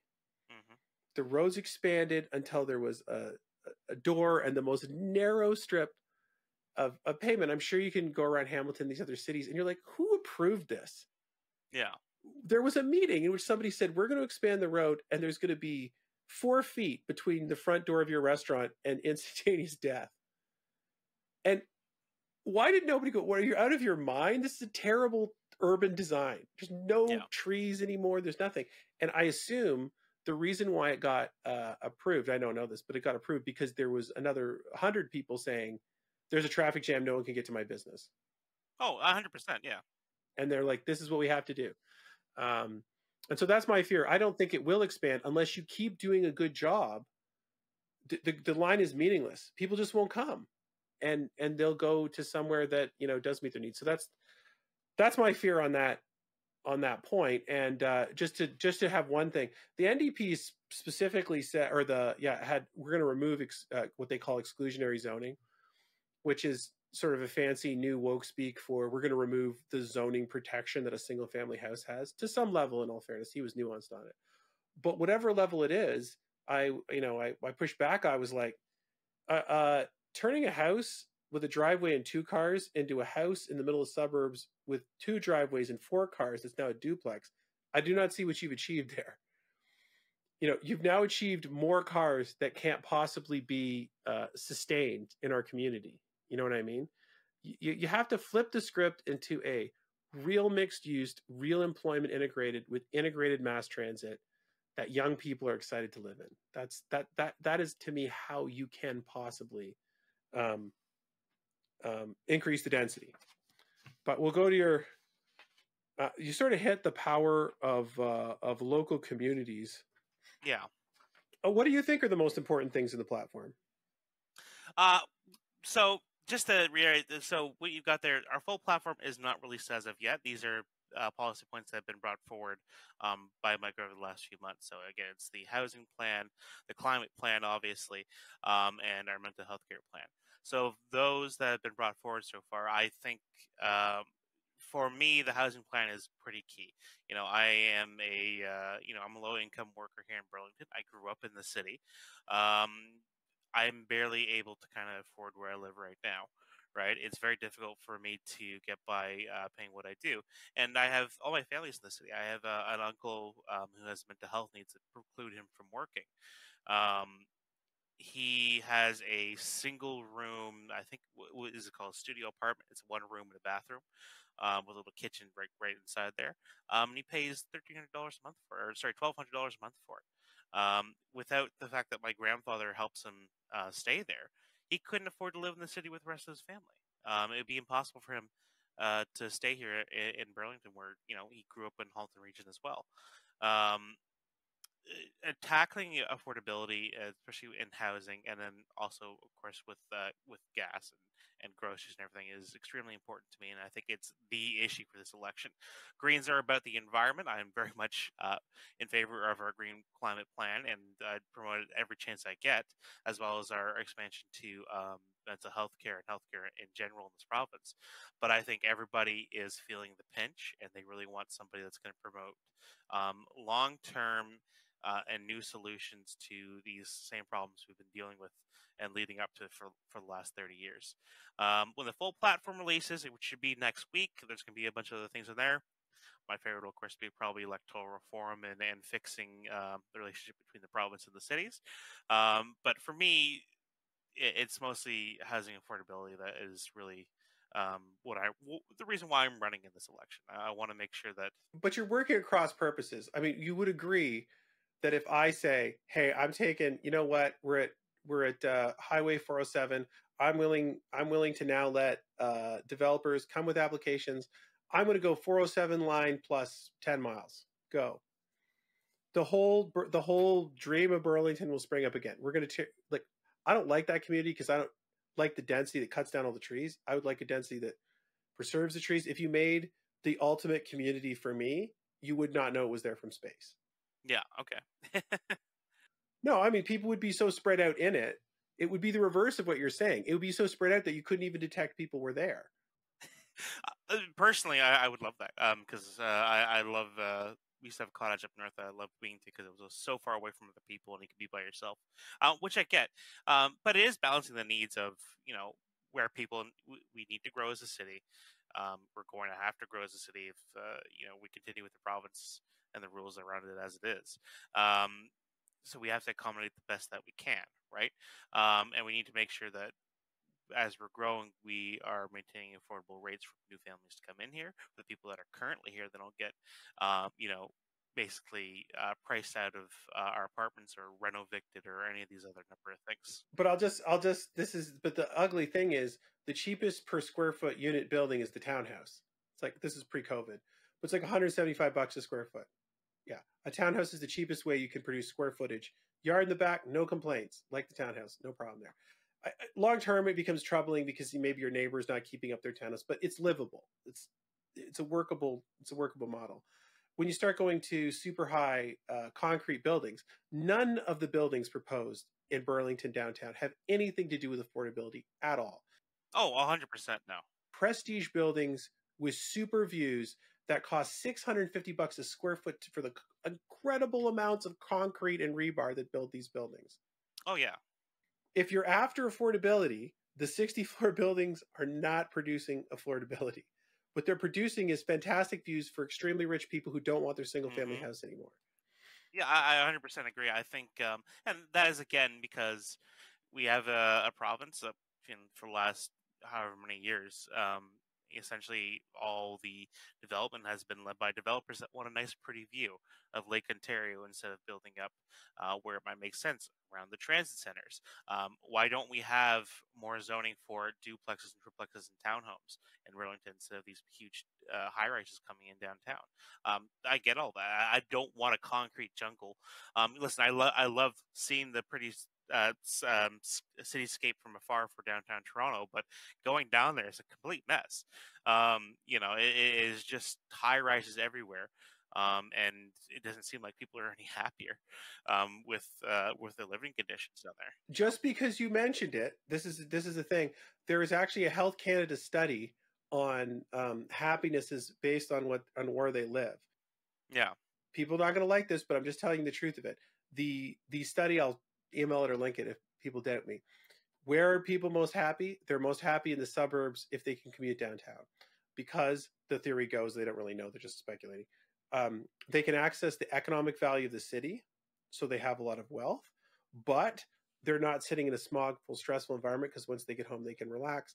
And the survey had this crazy thing to and because the isolation of people in the city is worse than the isolation factors for people in the suburbs. And so the question again becomes, why would that be? And so the one thing that they statistically isolated in this study is the number one thing that avoids isolation for people is a porch and a place to sit. Because you're sitting out front, or you're working on your garden out front, or you're messing with your tree, and somebody just walks by, hey, how you doing? Nice little conversation. So I I am completely unconvinced that the density, I'm having lived in Toronto too, that mindless mazes of 400 square foot apartments is producing a social environment which people are more likely to say hello, to make a connection, and this is the flies in the face of the logic. The logic is the city is dynamic and brings people together and is produces all this thought and coffee houses and whatever. And I put up my hand. I go, okay, Silicon Valley is a subdivision. So And listen, I agree. And like the flight from the cities to the suburbs is a very real phenomenon. We especially saw that with the pandemic, where a lot of people started working from home. Now that they're able to work from home, they don't have to live downtown. They can start moving into the suburbs where they can just do work from home and other remote work, because they'd rather live out here, right? And 100%, it is a balance. It's an important balance to try to strike between, having the density that makes sure we don't have just unlimited sprawl like we see in the states, and preserving our farmland, and our green spaces that we all very much care about. Burlington is every door I've knocked on, nobody said, screw the farms. They all very much care about the green belt and our escarpment and our waterways and this entire natural beauty that surrounds us. Um, it's just trying to find a way to accommodate, all these people that kind of would come out into this community. And I don't think nobody except for the city planners really thinks it's the solution is these tall buildings going up downtown. It's building communities where there is density, but we can develop at our own pace, so we can accommodate people coming in and kind of grow out with through infills, through duplexes, triplexes, small or mid high rises. Like we were saying, I think you said your optimum is 6 stories, right?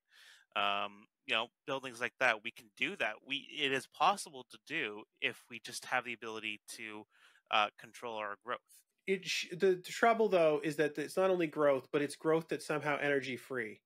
Okay, if you're trying to control carbon and you're adding population, that hold on a second, every person is using more carbon, right? You're adapting them to the current lifestyle, which is high carbon, which we're trying to change, and so you start going cross purposes instantly, right? The green plan lays out a lot of ways where, when we have new developments, we want to make sure that they are coming in the most green, clean, sustainable way possible. And I don't have the details right in front of me, but there's a lot of ways we can do this. And we also have a very big retrofit program that'll help. Our goal is to have 40% of existing homes and workplaces net zero by 2030, and then net 100% of them net zero by 2045 through a massive retrofit program. There's a couple super basic things that people aren't doing. I have no idea why. I have the retrofit thing where the government comes in and they take a little bit off the top for your retrofit, so your house is more energy sustainable. They do like a test and they say, oh, you've gotten so many points and you get credit for your windows, you get credit for your high average. That's why I have a $7,000 furnace, is because the Ontario government was willing to pay $3,500 for it. So I'm like, okay, I'll pay $3,000. But it does use a lot less energy, and I don't see why you can't, as solar gets more efficient, I don't see why you can't brook out $0 loans. Exactly. Prepared to pay 10% of every house. Well, yeah. If solar is such a good deal, right? There's no reason why the government can't brook a loan on your house and say, okay, well, you're going to have these solar panels on your house. We'll do the loan for you. We'll have a professional install them. You'll pay X a month. It'll come off your energy bill. This is not costing anybody money. And, a million flowers bloom Yeah, well, with things like that. There's a bunch of basic stuff that's not being done at all, which is frustrating. I'll agree. and it's frustrating. The first candidate worked for the Gareth Williams back in 2019 when he was running. He was one of the first people in Burlington to have solar panels on his roof, right? And he would talk so much about how useful it was to put these panels up on his roof. It did cost him an investment because at the time there wasn't really much coming back from it. But as the time grew, or time went on, he was able to get rebates for a whole bunch of things. He was able to put back and be paid for the power he's putting back into the system and things like this. And imagine if we had that at a large scale across the city.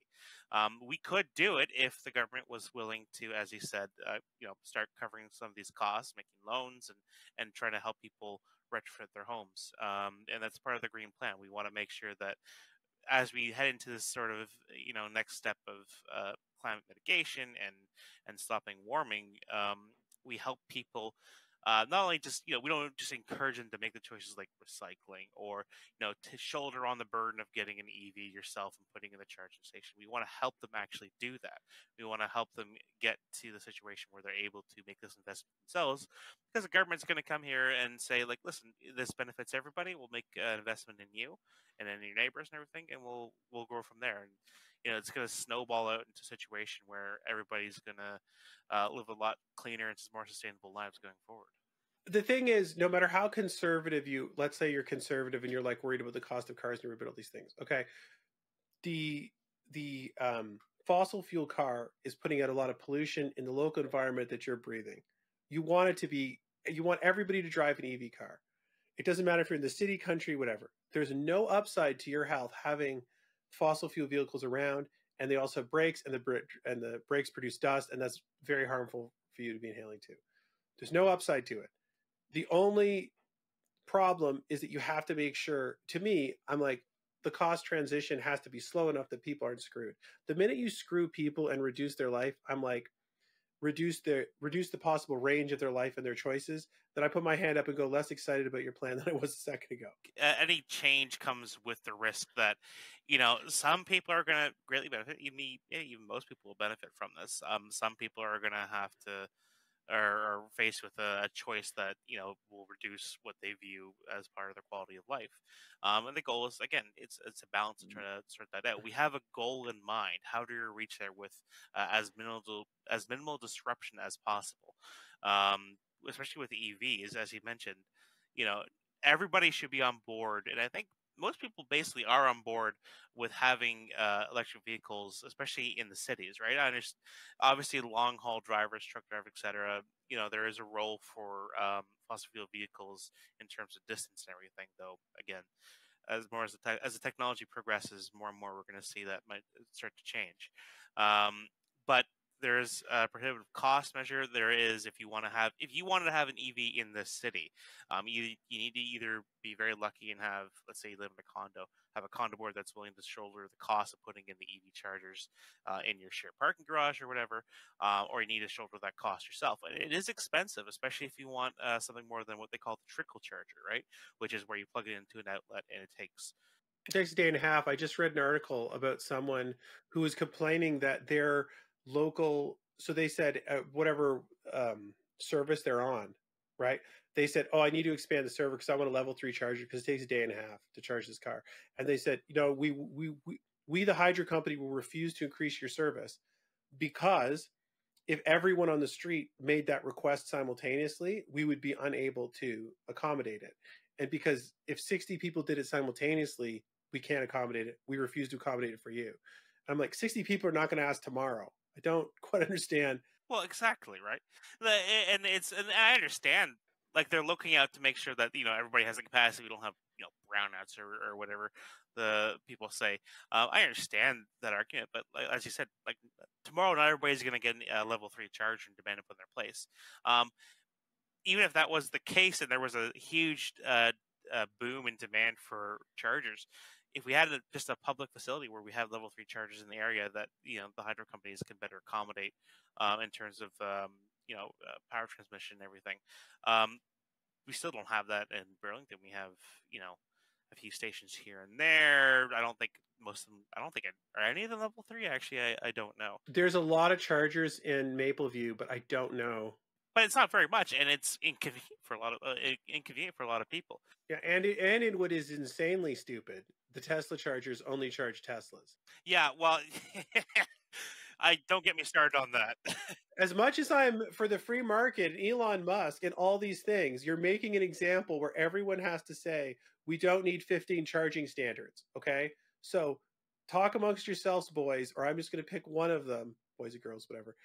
But I'm going to pick a standard where somebody can level 3 charge their car. There's not going to be 25 plugs. Figure it out. Well, exactly, yeah.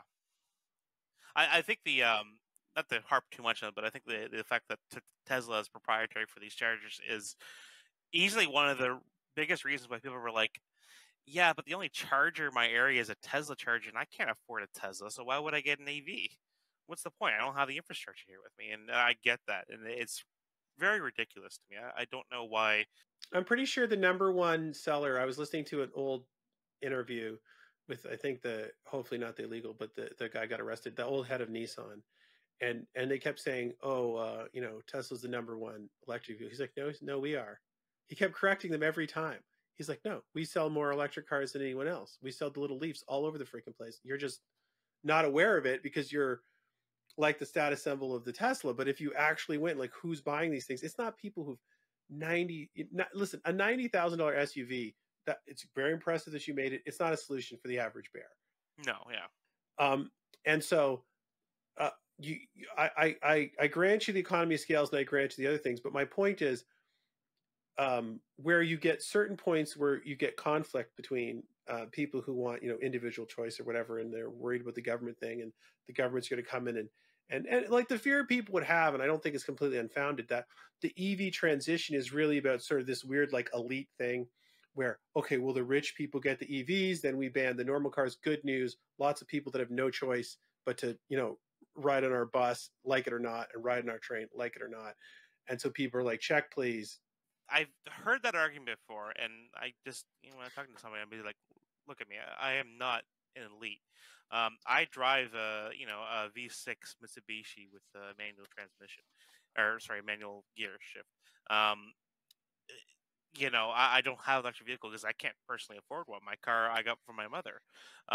Nobody's coming down to you and saying, listen, if you can't afford an EV, it's not our problem. You need to get rid of your dirty combustion vehicle.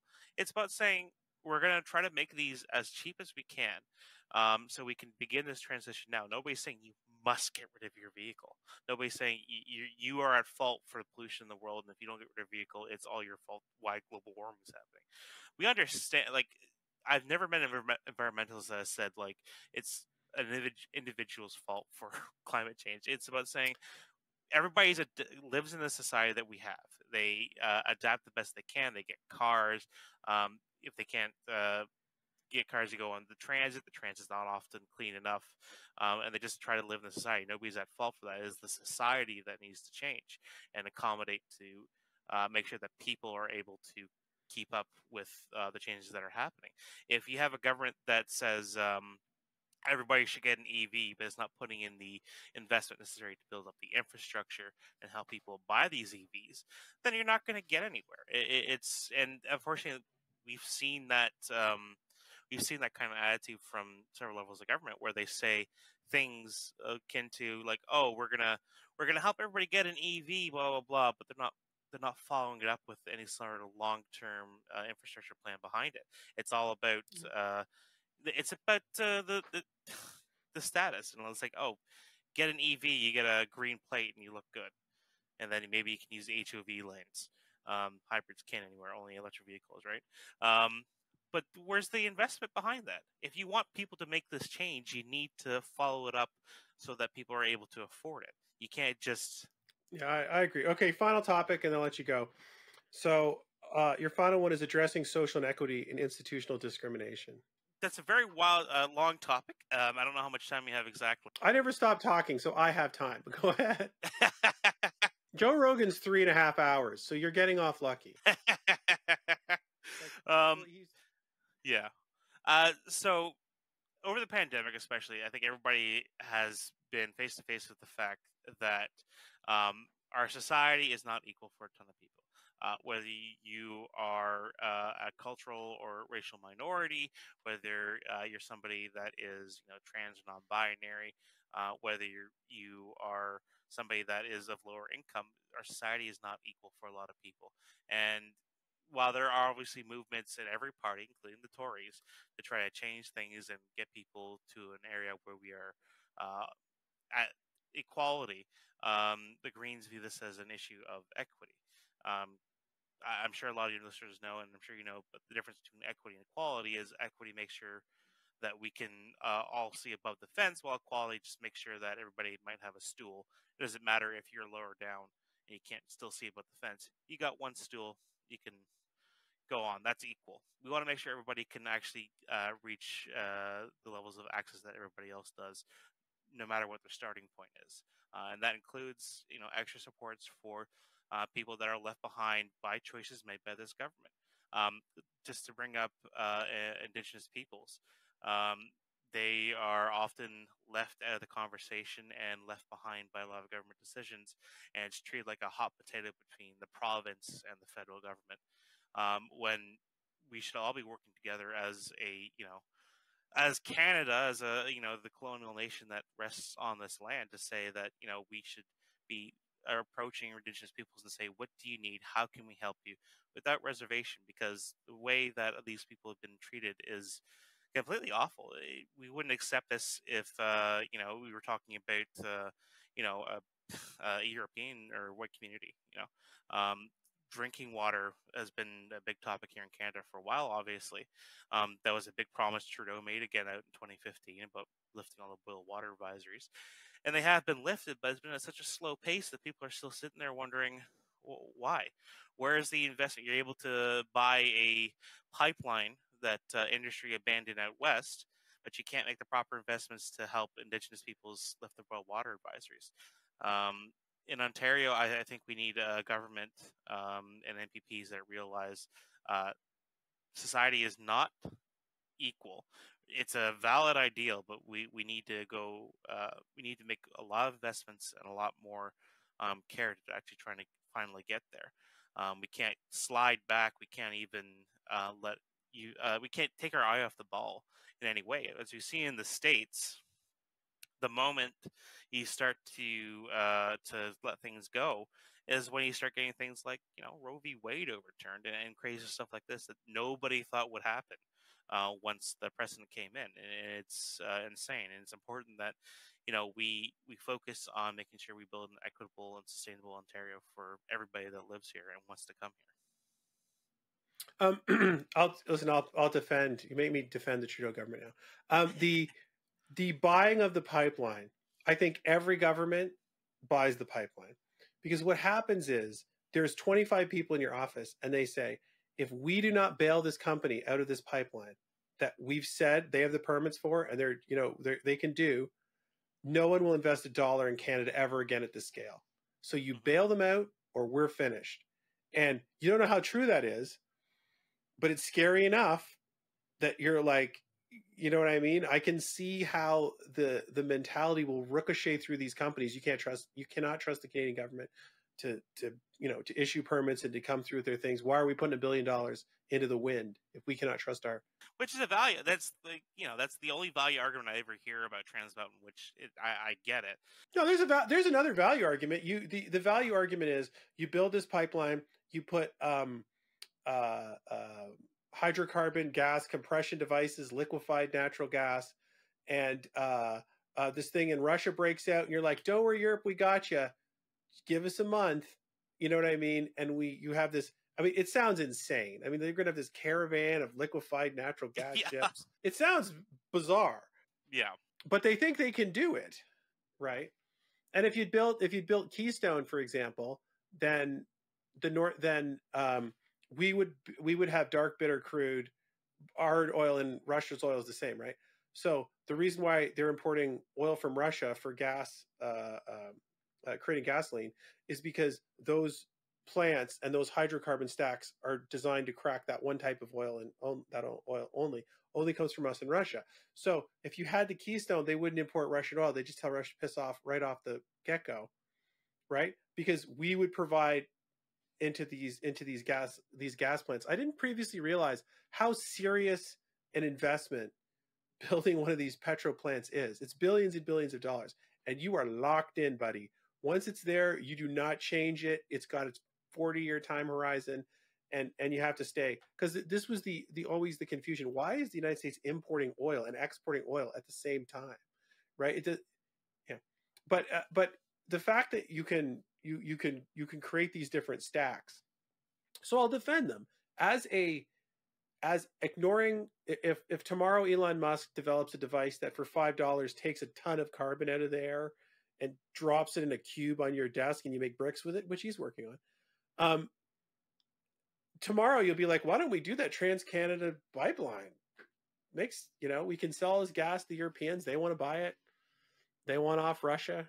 Yeah, and again, not to go too far down the path. Again, I think it comes back to what we want to see in terms of long-term planning. I understand, like, now it's coming up, like, oh, if we had the Transmat or the Keystone, we could have, helped the Europeans get off. Well, why didn't the Europeans, years ago, realize the fact that they're building all this infrastructure to import Russian gas, despite everybody telling them, hey, you got to be careful here with who's in power in these countries. Maybe build up your own refinery capacity out of Germany and these places so you can import oil from abroad instead of just having these pipelines come directly from Russia. But they didn't make that choice. They made the choice to have the pipelines from Russia because it was cheaper and it was available. I mean, it's the cheapest way to do it. They're part of Russia, right? They don't have the Europeans.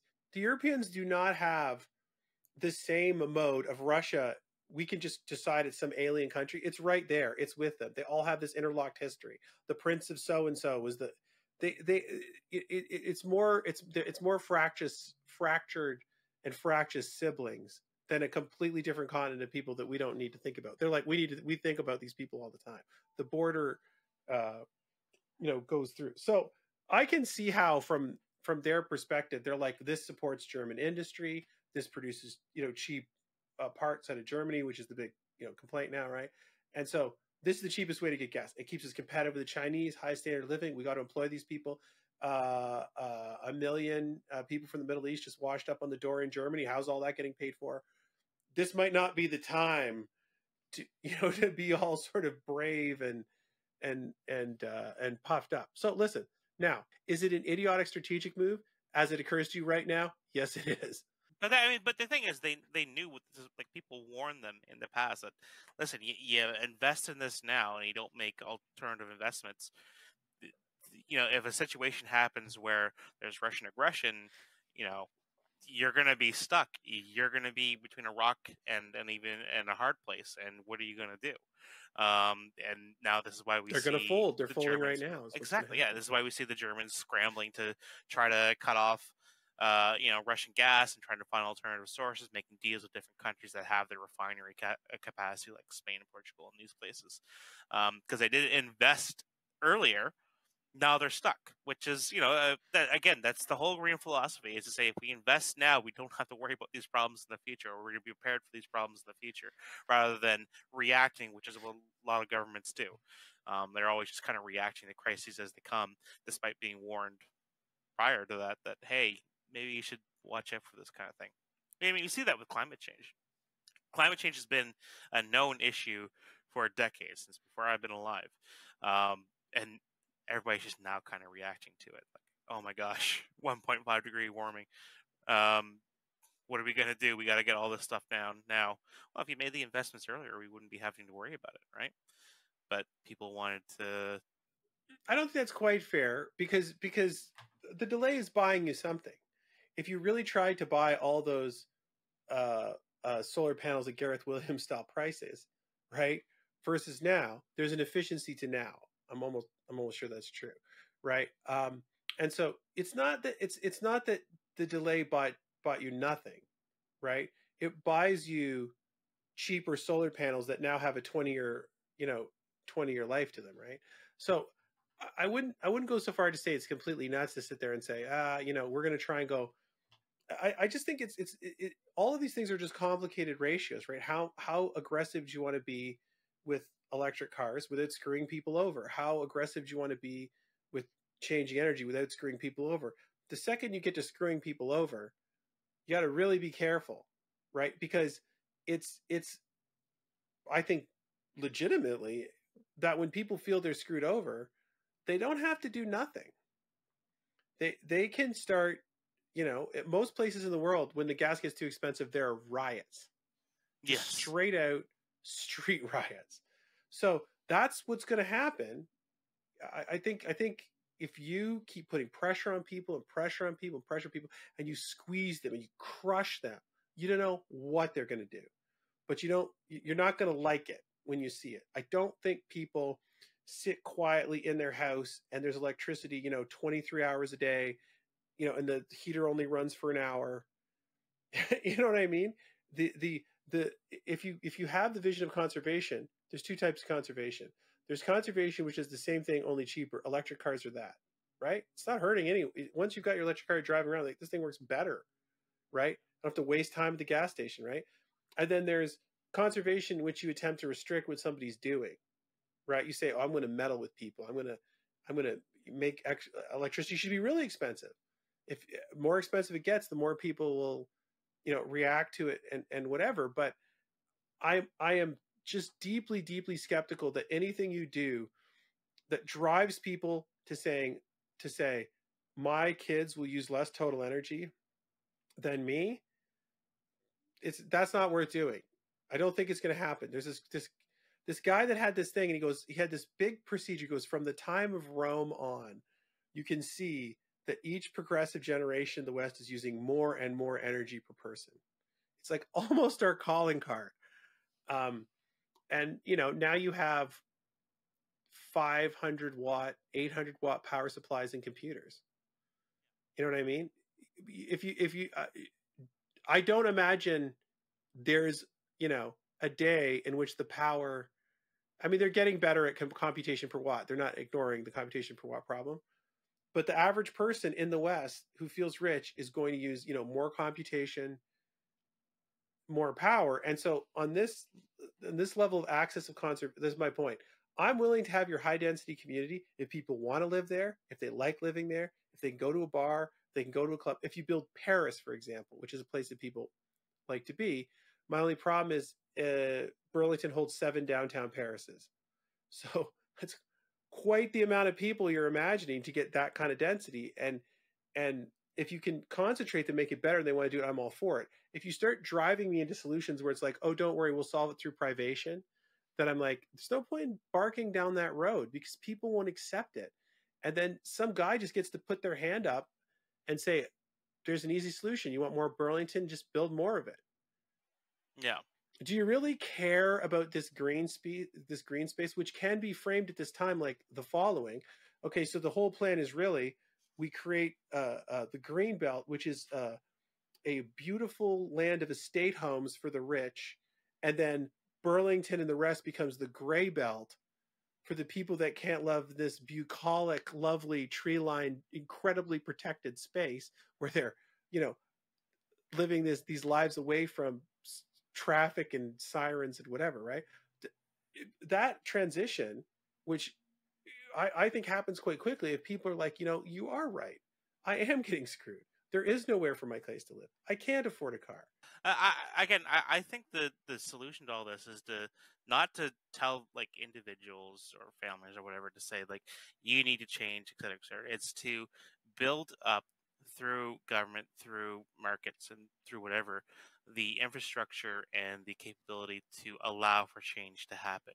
And we're not seeing that. We are just simply seeing more of the same. If we want to have greater EV usage, if we want to have greater density downtown, if we want to make sure we have stronger communities, there are actions that we can take that will allow us to do all of this. It's just we're not taking them. We're not putting in the investments necessary to have what we want. And then people are going to, of course, complain, as you said, like, like, oh, I don't want to lose out. I don't want to have my quality of life ruined, because suddenly, oh, we need to have all this change. Well, you didn't make these changes 30 years before, and now I have to shoulder the burden of all these changes. Nobody wants that. We just simply want to make these investments now. So 5, 10 years down the line, we can look back and say, well, I'm really glad we decided to make that change now. And so it's going to benefit me later on in the future here, and for my kids and for their kids. Um, and we're just stuck in this mode where nobody's making the investments, and that's what Greens really, really want to change going forward. That's what we're running on this election. Excellent. So what's next, Kyle? Well, obviously, we're gonna go to June 2nd. We're hoping to increase our vote share here in Burlington, pulling out for that win. But as Mike says, it is a growing effort. Every time somebody votes for the Green Party, win or lose, it's one extra voice to kind of pressure the other parties to get going. After that, I'm not sure. I'm hoping to kind of get more involved with my party and within local community organizing and politics here in Burlington. Um, Other than that, I'm just hoping that on June 2nd, Ontarians make a choice that'll put forward both the Ontario we want and the leadership that we need. Excellent. Thanks so much for being on the show, Kyle. All right. Thank you so much, Greg.